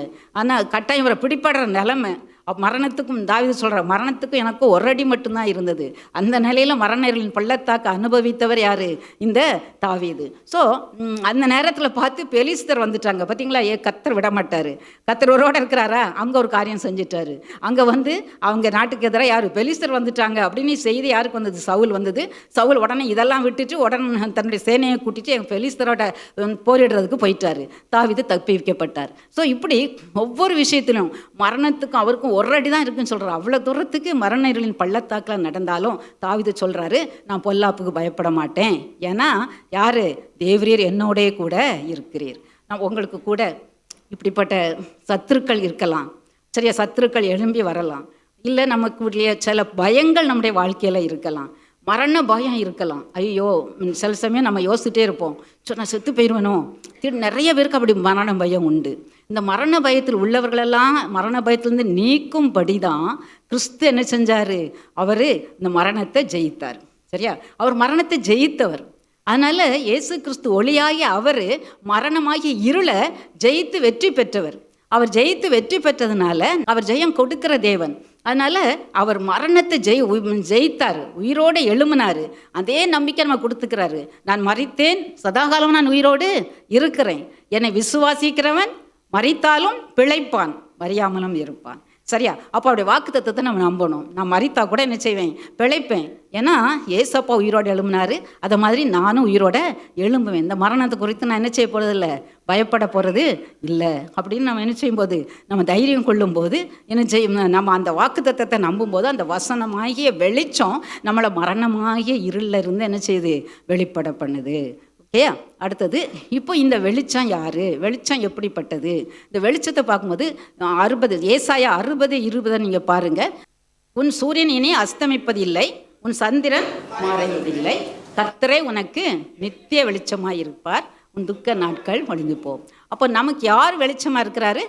கர்த்தரே நமக்கு நித்திய வெளிச்சம். நித்திய வெளிச்சம்னா நம்ம லைட்டெல்லாம் என்ன செஞ்சு போகும், கரண்ட்டெல்லாம் அப்போ போயிடும். லைட் நாங்கள் அந்த காலத்துலலாம் மண்ணெண்ணெய் விளக்கு வச்சுருப்போம், அது கூட அணைஞ்சு போயிடும் இல்லையா, காற்றடிச்சு அணைஞ்சு போயிடும். ஸோ நம்ம இந்த கரண்ட் வர்றதுக்கு முன்னால் அந்த விளக்குகள்லாம் இருந்துச்சுது. ஆனால் கர்த்தர் எப்படிப்பட்டது? நித்திய வெளிச்சம், ஒரு நாளும் அணைய மாட்டார் உங்கள் வாழ்க்கையில். நித்திய வெளிச்சம். அதனால் எந்த இருளாக இருந்தாலும் சரி, பாவ இருளாக இருந்தாலும் சரி, வியாதியாக இருந்தாலும் சரி, மரண இருளாக இருந்தாலும் சரி, அதில் அதுக்கு அந்த இருளில் நமக்கு வெளிச்சமாக இருப்பது யார் தான்? தேவன் கர்த்தரே என்னவா இருப்பார்? நித்திய வெளிச்சமாக இருப்பார். அவர் நித்திய வெளிச்சமாக இருக்கிறான். நமக்கு என்ன ஆயிடுது? துக்க நாட்கள் முடிந்து போகும். நம்முடைய துக்க நாட்கள் என்ன செய்யும்? முடிந்து போகும். அதை இயேசு கிறிஸ்துவே சொல்கிறாரு. யோவான் 9:5 அதை வாசிங்க. யோவான் 9:5. நான் உலகத்தில் இருக்கையில் உலகத்திற்கு ஒளியாய் இருக்கிறேன் என்றார். இயேசு கிறிஸ்து அவரே சொல்றார், நானே ஒளி இல்லையா? நான் உலகத்திற்கு வெளிச்சமா இருக்கிறேன். 1 யோவான் 1:9 உலகில் வந்து எந்த மனுஷனையும், எப்படிப்பட்ட மனுஷனாக இருந்தாலும் சரி, எவ்வளவு பாவத்தில் இருந்தாலும் சரி, எவ்வளவு வியாதியின் அகோரத்தில் இருந்தாலும் சரி, எந்த மரண இருளின் பள்ளத்தாக்கில் இருந்தாலும் சரி, எந்த மனிதனையும் பிரகாசிப்பிக்கிற மெய்யான ஒளி யாரு? இயேசு கிறிஸ்து. சரியா? அதனால தான் சொல்லப்பட்டிருக்குது. ஏசாயாவில் சொல்கிறாங்க, இருளில் இருக்கிற இந்த ஜனம் என்ன செஞ்சாங்க? பெரிய வெளிச்சத்தை கண்டாங்க. எப்போ? மரண இருளின் பள்ளத்தாக்கில் இருக்கிறவங்களுக்கு வெளிச்சம் உதித்தது. எப்போ அது சொல்லப்படுது? இயேசு கிறிஸ்துனுடைய பிறப்பை பற்றி சொல்லப்படும் பொழுது, இயேசு கிறிஸ்து பிறந்ததுனால மரண இருளிலிருந்து நமக்கு என்ன கொடுத்தார்? அவர் ஒரு விடுதலை கொடுத்தார். அவர் வெளிச்சமாக இருந்தார். வெளிச்சம். சரியா? அவர் பாருங்க, அவர் வெளிச்சமாக இருக்கிறாரு. இந்த வெளிச்சத்தை நம்ம எப்படி பெற்றுக்கொள்வது? அவர் வெளிச்சமாக இருக்கிறாரு, கரெக்டா? இப்போ இந்த வெளிச்சம் நமக்குள்ளே வரணும் இல்லையா? எப்படி பெற்றுக்கொள்வது? அவர் என்ன செய்யணும்? ஏற்றுக்கொள்ளணும். அவர் நமக்குள் ஏற்றுக்கொள்ளும் பொழுது, அவர் நமக்குள் இருக்கும் பொழுது நம்ம என்ன செய்வோம்? வெளிச்சமாக அந்த வெளிச்சம் நமக்கு பிரகாசிக்கும். அப்படி தானே? ஆக அவர் நமக்குள்ளாக வரும்பொழுது, அவரை ஏற்றுக்கொள்ளும் போது நம்ம என்ன செய்கிறோம்? அந்த ஒளி உள்ளவர்களாக நம்ம என்ன செய்கிறோம்? மாறுறோம். அடுத்தது அந்த ஒளியை நம்ம இன்னும் என்ன செய்யணும்? புதுப்பிச்சுட்டே. ஒரு நாள் நான் ஒளியை பெற்றுக்கொண்டேன் அப்படிங்கிறது அல்ல. இயேசுவே உள்ளத்தில் வாரோம் என்று சொல்லும்போது கர்த்தருடைய உள்ளத்தில் வர்றாரு. பாவத்தை மன்னித்து அவர் நமக்குள்ளாக வாசம் பண்ணும்போது அவர் எப்படி இருக்கிறாரு? ஒளியாக இருக்கிறாரு. அதோட விட்டுறக்கூடாது. அனுதினமும் அந்த ஒளியை என்ன செய்யணும்? புதுப்பிக்கணும். எப்படி புதுப்பிக்கணும்? பாருங்க, யாத்ராகமத்தில் மோசேயை பற்றி சொல்லப்பட்டிருக்கும். மோசே என்ன செஞ்சார்? சீனாய் மலையில் ஏறி அந்த 10 கட்டைகளில் வாங்கிட்டு வர்றாரு. அதுக்கு முன்னால் அவர் என்ன பண்ணார்? யாத்ராகமம் 34வது அதிகாரம் 28, 29, 30 வசனத்தை நீங்கள் பார்த்தீங்கன்னா, அவர் கற்பனைகளை வாங்கிட்டு வர்றாரு. வரும்போது அந்த வெளியே இருக்கிற மக்கள், மூப்பர்கள், மற்ற எல்லாரும் அந்த இஸ்ரேல் மக்களால் அவர் முகத்தை பார்க்க முடியல. அதனால என்ன சொல்கிறாங்க? மோசேயை நீ முக்காடு போட்டுக்கோ சொல்கிறாங்க. பாருங்கள், 34:29 பார்த்தீங்கன்னா, சாட்சி பழையல் கையில் எடுத்துக்கொண்டு சீனாய் மலையிலிருந்து இறங்குகிற போது தன்னோட அவர் பேசினதினாலே, அவர் பேசினது யாரு? தேவன் பேசினதுனால, கர்த்தர் தன்னோட பேசினதுனால தம் முகம் பிரகாசிப்பதை அறியாதிருந்தான். மக்கள்லாம் சொல்கிறாங்க, மோசே உன் முகத்தை எங்களால் பார்க்க முடியல. அவன் சமீபத்தில் வர்றதுக்கு அவனை பயப்படுறாங்க. முகத்தை பார்த்து நீ முகத்தை மூடிக்கோ. இப்போ ஒவ்வொரு சமயம் மோசே என்ன செய்கிறாரு? தேவனிடத்தில் போகும்போது முகத்திரை இல்லாமல் போவார். ஆனால் மக்களிடத்தில் வரும்போது முகத்திரையை போட்டுட்டு வருவார். ஏன்னா அந்த முக பிரகாசம் என்ன செய்ய முடியல, மக்களால் பார்க்க முடியாத அளவுக்கு பிரகாசமாக இருந்துச்சு. இப்படி நம்மளை ஏன் அப்படி இருந்துச்சு? அவர் 40 நாள் இரவும் பகலும் தேவ சமூகத்தில் அமர்ந்திருந்தார். தேவ சமூகத்தில் அமர்ந்திருக்க நம்முடைய முகம் பிரகாசம் அடையும். நம்ம எவ்வளவு நேரம் தேவ சமூகத்தில் செலவிடுகிறோமோ அவ்வளவு தூரத்துக்கு நம்ம முகம் என்ன செய்யும்? பிரகாசம் அடையும். நமக்கு எதுக்கு முக்கியத்துவம் கொடுக்கும் பாருங்கள். அதிகாலையில் நீங்கள் சொல்லலாம், நான் ஸ்கூல் போகணும், காலேஜ் போகணும், வேலைக்கு போகணும், எல்லாத்துக்கும் போகிறதுக்கு முன்னால் அதிகாலை நேரத்தில் கர்த்தருடைய சமூகத்தில் வேதத்தை வாசித்து பாட்டு பாடி துதிச்சு வேதத்தை வாசித்து ஜெபித்து பாருங்கள். உங்கள் முகம் நிச்சயமாகவே பிரகாசமாக இருக்கும். அந்த நாள் முழுவதும் பிரகாசமாக இருக்கும். அந்த நாள் முழுவதும் கர்த்தர் நம்மளோட இருப்பார். வரும் மரண இருள் வரும், என்ன வரும்? வியாதியாகிய இருள் வரும், பாவ இருள் வரும். ஆனால் அவர் நமக்கு அந்த இடத்துல என்னவா இருப்பார்? வெளிச்சமாக இருப்பார். நம்ம அந்த எல்லாவற்றையும் மேற்கொள்வதற்கு அவர் பலன் தருவார். அதனால் நமக்கு அந்த ப்ராக்டிஸை நீங்கள் இல்லாதவங்க இருக்கிறவங்களும் இதை இன்னும் நீங்கள் ஆழப்படுத்த வேண்டும்.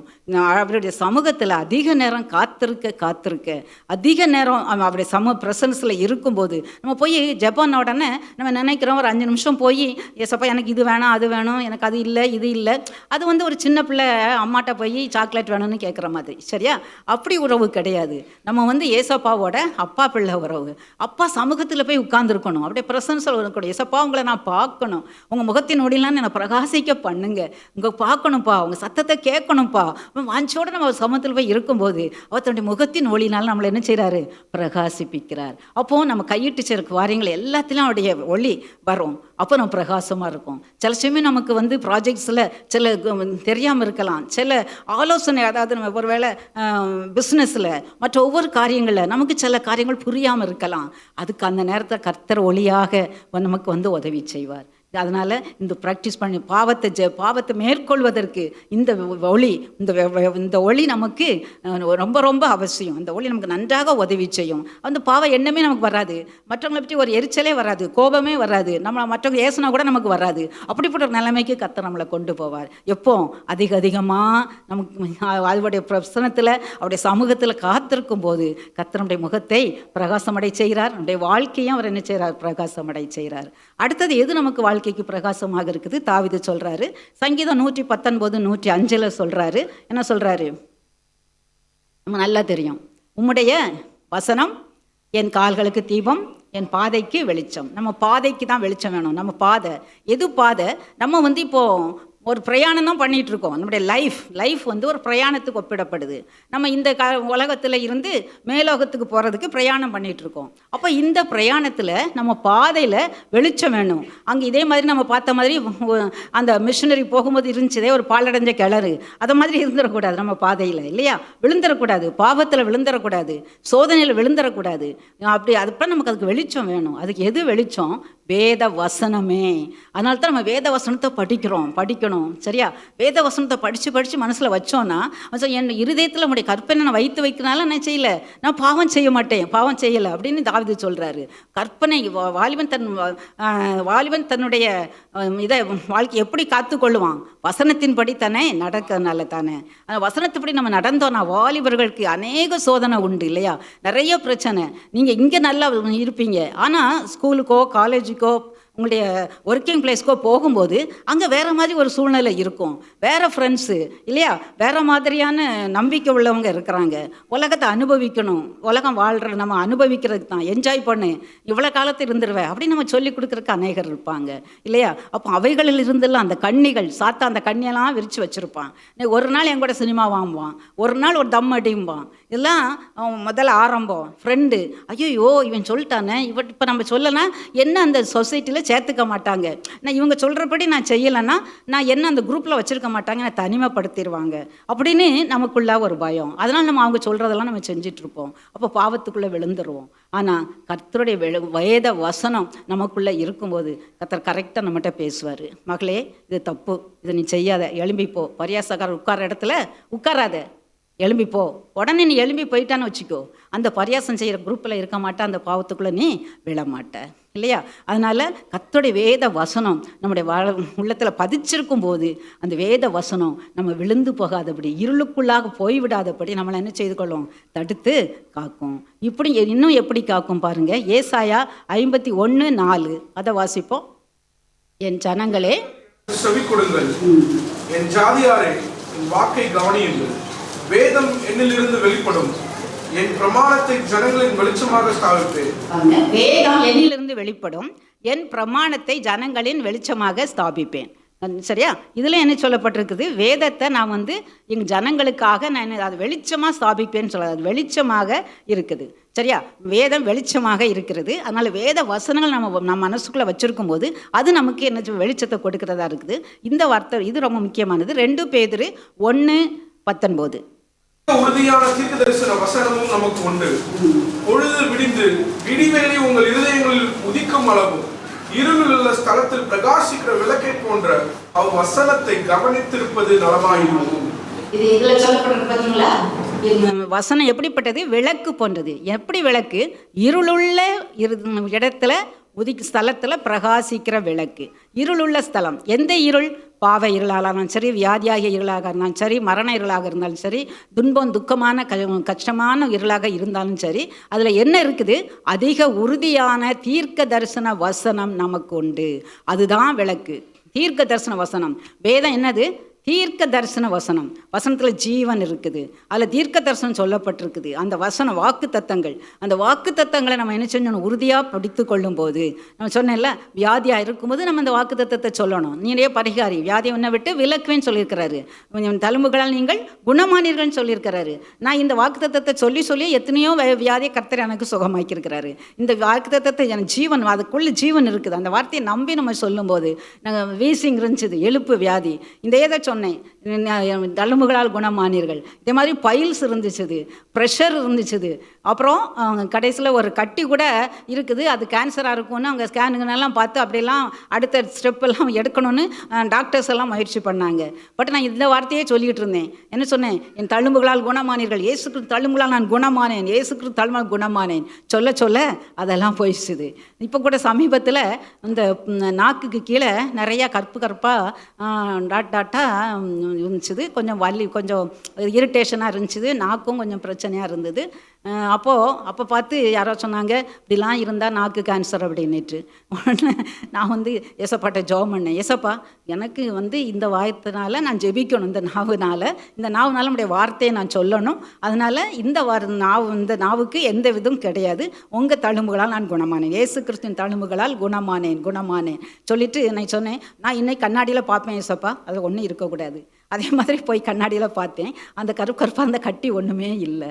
கர்த்தருக்கே மகிமை உண்டாகட்டும். ஏசப்பா எவ்வளோ நல்லவர் பார்த்தீங்களா. அப்படி வசனம் ஜீவன் உள்ளது, அவருடைய வசனம் அற்புதத்தை செய்யும், அதிசயத்தை செய்யும். அதனுடைய வசனத்தை அப்படியே நீங்கள் நம்புங்க.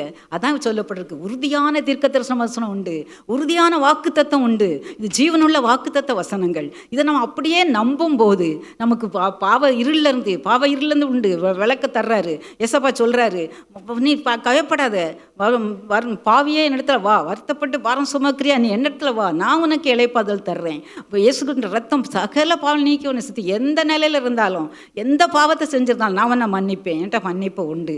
அப்போ அந்த வேத வசனம் நம்மளை என்ன செய்யுது, பாவ இருளிலிருந்து நம்மளை விடுவிக்குது, நம்ம வியாதியின் இருளிலிருந்து விடுவிக்குது, மரண இருளிலிருந்து விடுவிக்குது. இந்த மரண இருளில் கூட நான் சொல்ல முடியும். என்னுடைய மகன் 9 வயதில் மரண படுக்கையில் இருந்தான். அப்போ நான் ரொம்பவும் அதுக்காக ரொம்ப ஜெபிச்சேன். ஆனால் கர்த்தர் சைலண்டாகவே இருந்தார். கடைசியில் நான் ஒப்பு கொடுத்துட்டேன். என்ன சொன்னேன், ஏசு எனக்கு நீ நன்மை தான் செய்வீரப்பா, அதனால் நீ உம்முடைய சித்தம் எதுவோ அதை நீங்கள் நிறைவேற்றுங்கன்னு. அப்படி ஒப்பு கொடுக்கறதுக்கு கர்த்தர் என்ன பலப்படுத்தினார். அது அவருடைய ஒளி, அவருடைய வெளிச்சம், அவர் எனக்குள்ளே வெளிச்சமாக இருந்ததுனால எனக்கு அப்படி ஒப்பு கொடுக்க முடிந்தது. அதனால் கர்த்தர் எடுத்துக்கிட்டாரு. ஆனால் பாருங்கள், எனக்கு தரிசனத்துலேயும் காமிச்சார். சகோதரன் மோகன் சி லாசரஸ் மூலமாகவும் அதை உறுதிப்படுத்தினார். அவன் என்னுடைய சமூகத்தில் ஊழியத்திற்கு என்று அழைத்து கொண்டேன். அவன் என்னுடைய சமூகத்தில் இருக்கிறான். வேறு என்ன வேணும்? ஏசப்பா சமூகத்தில் என் பிள்ளை இருக்கான்னா அதுதான் பெரிய மகிழ்ச்சி இல்லையா?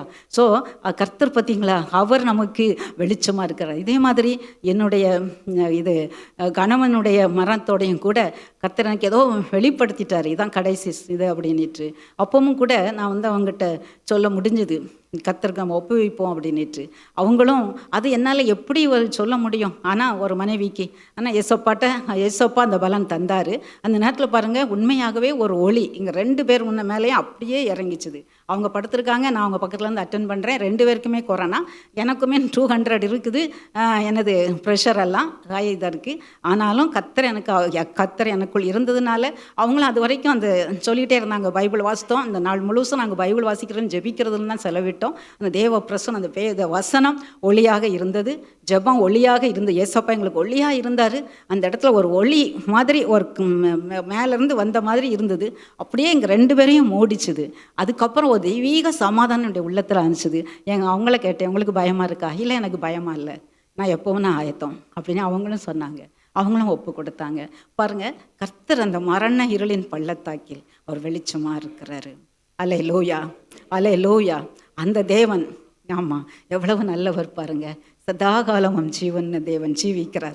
இன்று அவங்க எனக்கு அவங்க மறைச்சாங்கங்கிறதே கிடையாது, அவங்க ஜீவனோடு இருக்கிறாங்கிற நம்பிக்கை தான் எனக்கு கர்த்தர் அந்த நம்பிக்கையை கொடுத்துருக்கிறார். அதற்காக நான் கர்த்தரை ஸ்தோத்தரிக்கிறேன். அதே மாதிரி என்னுடைய ஆப்ரேஷன் நேரத்தில் கூட ஹார்ட்டில் எனக்கு இதை வைக்கும்போது போகும்போது திடீர்னு ஒரு மரண இருள், மரண பயம் பிடிச்சிட்டு ஒரே கலக்கம். அப்போ நான் சொல்கிறேன், அப்பாலே போ சாத்தானே, ஏசின் ரத்தம் செய்யும், அதெல்லாம் நான் சொல்லிகிட்டே இருக்கேன். ஆனால் நான் செத்து மரித்து போயிடுவேன் அப்படின்னு ஒரு மனசுக்குள்ளே ஒரு பிசாசு ஒரு இருளை கொண்டு வந்து, ஒரு இருளாக இருக்குது. அப்போ தான் நான் தெரியுது மரண இருள் எப்படி இருக்கும்னு. ஒரு இருளாக இருக்குது. அப்போ நான் அதில் போராடிட்டு இருக்கிறேன், ஏசின் ரத்தம் செய்யும், ஏசின் ரத்தம் செய்யன்னு. அப்போது தேவனுடைய வசனம் வந்துச்சு, நான் சாகாமல் பிழைத்திருந்து அதிசயங்களை விவரிப்பேன். அது எங்கேருந்து வந்துச்சுன்னு தெரியல. இதுக்கு முன்னால் நான் அதுக்கு ரொம்ப ஃபெமிலியராக இல்லை. ஆனால் திடீர்னு அந்த ஃப்ளாஷாக என் சுவாமி கொடுக்குறாரு, அப்படியே ஏசப்பா கொடுக்குறாரு. அப்படியே ஒரு வசனம் வந்துச்சுது, அப்படியே என் உள்ளத்துக்குள்ள சிந்தைக்குள்ளே போடுறாரு. நான் சாகாமல் பிழைத்திருந்து அவருடைய அதிசயங்களை விவரிப்பேன். அதை கொடுத்த உடனே ஒரு பெரிய தெம்பு வந்துட்டு, எல்லா இருளும் அகன்றுட்டு, எல்லா அதுவும் வந்துச்சு. நான் ஒரு சோல்ஜர், ஒரு வீரன் எப்படி தைரியமாக போவான், அந்த மாதிரி ஒரு தைரியத்தோடு நான் தியேட்டருக்குள்ளே போனேன். அதே மாதிரி வீரத்தோட வெளியே வர கர்த்தர் கிருபை செஞ்சார். கர்த்தருடைய வார்த்தை, அதான் நான் சொல்கிறேன், கர்த்தருடைய வார்த்தை அது ஜீவன் உள்ளது. அந்த பற்றியா உறுதியான தீர்க்க தரிசனம் உண்டு, உறுதியான வாக்குத்தத்தம் நமக்கு உண்டு. நீங்கள் வேதத்தை படிங்க, அந்த வாக்குத்தத்தங்கள் ஒவ்வொன்றுக்கும் வாக்குத்தத்தம் உண்டு. அந்த வாக்குத்தத்தத்தை எடுத்து மனசுக்குள்ளே வச்சு அதை நீங்கள் சொல்லி ப்ராக்டிஸ் பண்ணணும். அதை நம்ம அறிக்கை இட்டுக்கிட்டே இருக்கணும். அதுக்கு உடனே நமக்கு பலன் கொடுக்குற மாதிரி தெரியாது சிலச்சம். ஏன்னா சாத்தான் அப்படி சோதனைகளை கொடுப்பான். சரியா, என்ன ஆச்சு பாரு, நீ ஜோம் நீட்டல்ல, நீ எத்தனை தடவை சொல்லி பார்த்த, உனக்கு நடந்துச்சா அப்படிலாம் சொல்லுவான். அவனை தூக்கி ஷட்டப் அப்படின்னு சொல்லி அவனை மூடி வச்சுட்டு நம்ம சொல்லிகிட்டே இருக்கணும். என் தேவன் உண்மை உள்ளவர், அவருடைய வார்த்தை உண்மை உள்ளது, அது ஜீவன் உள்ளது, சொல்லிகிட்டே இருக்கணும். வார்த்தையை சொல்ல அவன் தோற்று போயிடுவான். ஏசப்பா என்னைக்காவது ஏசப்பா தோத்துருக்காரா? இல்லை, அவர் ஜெய கிறிஸ்து, ஜெயமாக வெற்றி சிறந்தவர். ஆனால் நம்மளை ஒரு பொழுதும் என்ன செய்ய மாட்டார், தோக்க விட மாட்டார், ஜெயிக்கத்தான் வைப்பார். சரியா, அதனால் அவருடைய வசனங்களை நம்ம என்ன செய்யணும், பற்றி கொள்ளணும். சரி, நம்ம இப்படி வசனம் இப்போ நம்ம பார்த்துட்டோம். நம்ம ஏசப்பாவை என்ன இருளெலாம் இருந்துச்சுது, இந்த இருள்லேருந்து எப்படிலாம் நம்ம மேற்கொள்ளலாம், எப்படி நம்ம இந்த ஒளியை நம்ம பெற்றுக்கொள்ளலாம் அப்படி பார்த்தோம். இன்னைக்கு நம்ம பார்க்குறோம், சூரியனை பார்க்குறோம் இல்லையா? சூரியன் எப்படி இருக்காரு, ஒளி கொடுக்குது பகல இல்லையா? ராத்திரி யார் ஒளி கொடுக்கா? தெரியாதா? பயமாக இருக்கா? சந்திரன் வாங்கி சொல்லுங்க, யாரு? சந்திரன் ஒளி கொடுக்குறான் இல்லையா? சரி, இந்த சந்திரனுக்கு ஒளி உண்டா? ஒளி படிச்சிருக்கோம்ல, ஒளி கிடையாது. எங்கேருந்து வாங்குது? சூரியன்ட்டு வாங்குது. வாங்கிட்டு என்ன செய்யுது? நான் ராத்திரெல்லாம் பிரகாசிக்க மாட்டேன்ப்பா, இந்த சூரிய ஒளி எந்த வெளிச்சம் எனக்கு தான், நான் மேகத்தை சூழாக வச்சுக்குவேன், மேகத்துக்குள்ளே நான் ஒளிஞ்சு இருந்துக்குவேன் அப்படின்னு இந்த சந்திரன் இருந்தால் இந்த இரவு வெளிச்சமாக இருக்குமா? இரவு வெளிச்சமாக இருக்குமா? இருக்காது. அது அப்படி பண்ணுதா? சந்திரன் நான் மேகத்துக்குள்ளே தான் மறைஞ்சு இருந்துக்குவேன், இந்த உலகத்துக்கு வெளிச்சம் தரமாட்டேன்னு சொல்லுதா? இல்லை. ஏசப்பா இன்னைக்கு உங்களை பார்த்து சொல்கிறாரு, மத்தேயு 5:14, நீங்கள் உலகத்திற்கு வெளிச்சமாக இருக்கிறீர்கள். இது வரைக்கும் சொன்னார் நான் உலகத்துக்கு வெளிச்சமாக இருக்கிறேன்னு சொன்னாரா? இப்போ இயேசு கிறிஸ்துவே சொல்கிறாரு, நீங்கள் உலகத்திற்கு வெளிச்சமாக இருக்கிறீர்கள். சரியா? அப்போ நீங்கள் உலகத்துக்கு வெளிச்சமாக இருக்கணும்னு என்ன செய்யணும்? வெளிச்சம் என்ன செய்யுது? இருட்டில் பிரகாசிக்கிறது. அப்போ நம்ம எப்படி இருக்கணும்? இருட்டில் இருக்கிறவங்க மத்தியில் பிரகாசிக்கணும். யாராவது 5:14 சொல்லப்பட்டிருக்குது இல்லையா? 5:15 சொல்லுவார், யாராவது லைட்டை கொளுத்தி மரக்காலால் மூடி வைப்பானா? மூடி வச்சா என்ன செய்யாது? அந்த லைட்டை பொறுத்துறதுக்கே அர்த்தம் இல்லை இல்லையா? அது என்ன, விளக்கு தண்டின் மேல் வைப்பாங்க. எதுக்கு வைப்பாங்க? வீட்டில் உள்ளவர்கள் எல்லாருக்கும் பிரகாசம் கொடுக்கும்படி விளக்கு தண்டின் மேலே வைப்பாங்க. அப்போது நம்ம விளக்காக இருக்கிறோம், நம்ம எங்கேருந்து பெற்றிருக்கோம் வெளிச்சத்தை? ஏசப்பாட்டிருந்து பெற்றிருக்கோம். ஏசப்பாட்டிருந்து வெளிச்சத்தை பெற்ற நாம் என்ன செய்யணும்? மற்றவங்களுக்கு வெளிச்சமாக இருக்கணும். அப்போ நம்ம எங்கே இருக்கணும்? விளக்கு தண்டின் மேலே ஏற்றப்பட்டவங்களாக இருக்கணும். அப்படின்னா என்ன அர்த்தம்? எல்லாருக்கும் தெரியணும், என்கிட்ட ஏசப்பா இருக்கிறாரு, நான் ஏசப்பா பிள்ளை அப்படின்னு. எப்படி தெரியுமா? அடுத்த வசனம் சொல்லுது, மத்தேயு 5:16, இவ்விதமாய் மனுஷர் உங்கள் நற்கிரியைகளை கண்டு பரலோகத்தில் இருக்கிற உங்கள் பிதாவை மகிமைப்படுத்தும்படி உங்கள் வெளிச்சம் அவர்கள் மத்தியில் பிரகாசிக்க கடவுது. அப்போ எதன் மூலமாக நம்முடைய வெளிச்சம் பிரகாசிக்கணும்? நற்கிரியைகள் மூலமாக. வீட்டுக்கு யாராவது வந்தாங்கன்னா அன்போடு உபசரிக்கணும் இல்லையா? முறுமுறுக்கக்கூடாது இல்லையா? அப்போ வீட்டில் உள்ளவங்களுக்கு உதவி செய்யணும், அம்மாவுக்கு உதவி செய்யணும், இல்லை நம்ம சிஸ்டர்ஸ் பிரதர்ஸ்க்கெல்லாம் உதவி செய்யணும். நற்கிரியைகள். அதே மாதிரி நம்முடைய ஸ்கூலில், நம்ம காலேஜில், நம்முடைய ஆஃபீஸில் கோவொர்க்கர்ஸ், இல்லைன்னா நம்ம கூட படிக்கிறவங்க கொலீக்ஸ், இவங்களெல்லாம் அவங்களுக்கெல்லாம் சில தேவைகள் இருக்கும். சிலவங்களுக்கு கணக்கு வராது, கணக்கு நல்லா வரும், நீ சொல்லி கொடுக்கலாம். சில கொஞ்சம் ஏழை பிள்ளைங்களாக இருப்பாங்க, உன்னால் உதவ முடியும், நீ உதவலாம் இல்லையா? அதே மாதிரி இதில் ஆஃபீஸில் அவங்க இந்த ப்ராஜெக்ட்ஸ்லாம் செய்கிறதுக்கு சிலர் திணறிட்டு இருப்பாங்க, கஷ்டப்படுவாங்க. ஒருவேளை உங்களுக்கு அந்த ஞானம் கொடுத்துருக்குறாரு, அந்த ஞானத்தை வச்சு அவங்களுக்கு கொஞ்சம் சொல்லி கொடுக்கலாம். ஐயோ எனக்கே நிறைய வேலை இருக்குது, நான் அவட்ட போய் உட்காந்து சொல்லிகிட்டு இருந்தேன்னா எனக்கு ஏன் வேலை எப்படி அப்படின்னா அது நம்ம என்ன இல்லை, ஒளி அல்ல. மேகத்தால் நம்ம மறைச்சிக்கிட்ட சந்திரன் மாதிரி இருப்போம். சரியா? நம்ம என்ன செய்யணும், நேரம் செலவிட்டு நம்மளோட இருக்கிறவர்களுக்கு நம்ம என்ன செய்யணும், உதவி செய்யணும். நம்ம நற்கிரியைகள் நமக்கு என்ன செய்யணும், அவங்க இடத்துல வெளிப்படுத்தணும். ஒருத்தங்க ஒருவேளை கவலையோடு அழுதுட்டு இருப்பாங்க, எங்கள் அப்பா ஒரே குடிகாரருப்பா, வீட்டில் நிம்மதியே இல்லை, ஸோ நீ கவலைப்படாத, ஏசப்பா அவங்கள மாற்றுவார், நான் உங்களுக்காக ஜெபிக்கேன், நம்ம 2 பேரும் சேர்ந்து ஜெபிப்போம். அப்படி 2 பேரும் சேர்ந்து என்ன செய்யலாம், ஜெபிக்கலாம் இல்லையா? என்னுடைய ஸ்கூலில் நான் ஒர்க் பண்ணும்போது கூட ஒரு டீச்சர் இப்படி தான் வந்தாங்க. ஐயோ எங்கள் வீட்டில் ஒரே ஒரு கஷ்டம், எங்கள் மாமியார் ரொம்ப கொடுமைப்படுத்துகிறாங்க, இன்னும் உலகத்தில் இருக்கவே பிடிக்கல, சூசைட் பண்ணிக்கலாம்னு நினைக்கிறேன். ஒன்று சொன்னேன், வேண்டாம் டீச்சர், நம்ம 2 பேரும் சேர்ந்து வெள்ளிக்கிழமை தோறும் நம்ம ஜெபம் பண்ணுவோம், சேப்பலில் போய் ஜெபம் பண்ணுவோம், 7 வாரம் ஜெபம் பண்ணுவோம், பண்ணப்போ நிச்சயமாக மாறிடும் பாருங்க பிரச்சனை அப்படின்னு சொல்லி நாங்கள் 2 பேரும் ஜெபிக்க ஆரம்பித்தோம். ஜெபிக்க ஆரம்பித்தா கர்த்தர் ஜெபத்தை கேட்கிறவர், நம்ம முயற்சி கிடையாது, யார், கர்த்தர் ஜெபத்தை கேட்கிறவர். அதனால் அவர் நினச்சி அந்த சூழ்நிலையை மாற்றினார். அவங்க கொஞ்சம் மாறி என்னால் அட்ஜஸ்ட் பண்ண படிச்சுட்டாங்க. அதுக்கப்புறம் இப்போ எனக்கு சமாதானமாக இருக்குது டீச்சர் அப்படின்னு சொல்லிட்டாங்க. இவங்க சொன்னதை பார்த்து இன்னொரு டீச்சர் அவங்ககிட்ட பிரச்சனை சொல்லியிருக்காங்க, ஸோ அவங்க வந்தாங்க. இப்படியே வந்து கூட்டம், இந்த டீச்சர்ஸ் மத்தியானம் லஞ்ச் இன்டர்வலில் எங்கள் கூட்டம் பெருகிட்டு ஒரு 12-15 பேர்கிட்ட போய் வந்துருச்சுது. இப்போ பாருங்கள், நான் அந்த ஸ்கூலை விட்டுட்டு 96 நான் வந்துட்டேன், 96 லெஃப்ட்டு. சரியா? அப்போ இன்றைக்கி கேட்குறேன், இன்றைக்கும் கூட அந்த ப்ரேயர் குரூப் அங்கே நடந்துகிட்டு இருக்குது. இப்போ அது தொடர்ந்து பார்த்தீங்களா, கர்த்தர் பெரியவர், உங்களை கொண்டு இப்படி காரியத்தை செய்வார். நீங்கள் உங்கள் பக்கத்தில் கண்ணீரோடு இருக்கிறவங்கள கூப்பிட்டு கவலைப்படாத, கர்த்தரோட ஜெபம் பண்ணுவோம், அவர் உனக்கு உதவி செய்வார். எனக்கு உதவி செஞ்சார் பாறேன், எனக்கு நான் சுகம் இல்லாமல் இருந்துச்சு, எங்கள் வீட்டில் இப்படி ஒரு பிரச்சனை இருந்துச்சு, நான் ஜெபம் பண்ணேன், கர்த்தர் உதவி செஞ்சார், உனக்கும் என்ன செய்வார், உதவி செய்வார் அப்படின்னு சொல்லு. இதான் நற்கிரியை, இதுதான் ஒளி வீசுறது. அப்போ அவங்க மத்தியில் ஒளி வீசும்போது அவங்களுக்கு ஒரு ஆறுதலாக இருக்கிறோம், அவங்களுக்கு ஒரு உதவியாக இருக்கிறோம். அப்போ அவங்க யோசிக்கிறாங்க, இவன் ஏசப்பா பிள்ளை, அப்போ அந்த இடத்துல ஏசப்பா மகிமைப்படுவார். இப்படி நம்முடைய ஒளி என்ன செய்ய வேண்டும், அங்கே பிரகாசிக்க வேண்டும். சரியா? அடுத்தது எப்படி ஒளிக்க வேண்டும், இப்போ ஒளியை பிரகாசிக்கிறவங்க எப்படி இருப்பாங்களாம், கடைசி அதை சொல்லி முடிக்கிறேன்.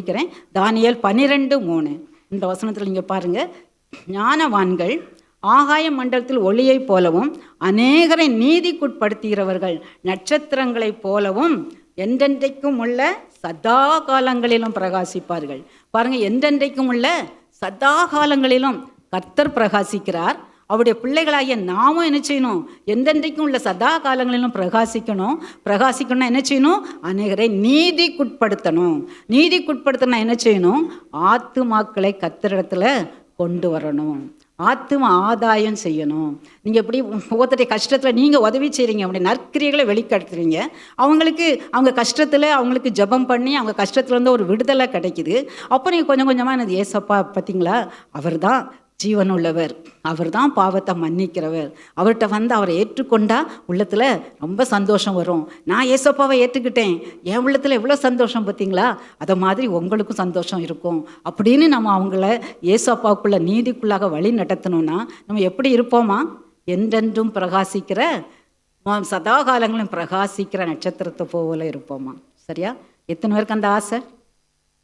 நான் நட்சத்திரத்தை போல பிரகாசிக்க விரும்புகிறேன். நான் ஏசப்பாட்ட இந்த ஒளியை வாங்கிக்கிட்டேன், இந்த ஒளியை நான் என்ன செய்வேன், வாங்காதவங்க வாங்கி கொள்ளணும், வாங்கினவங்க நம்ம பிரகாசிப்பேன். எழும்பலாமா, ஒப்பு கொடுப்போமா?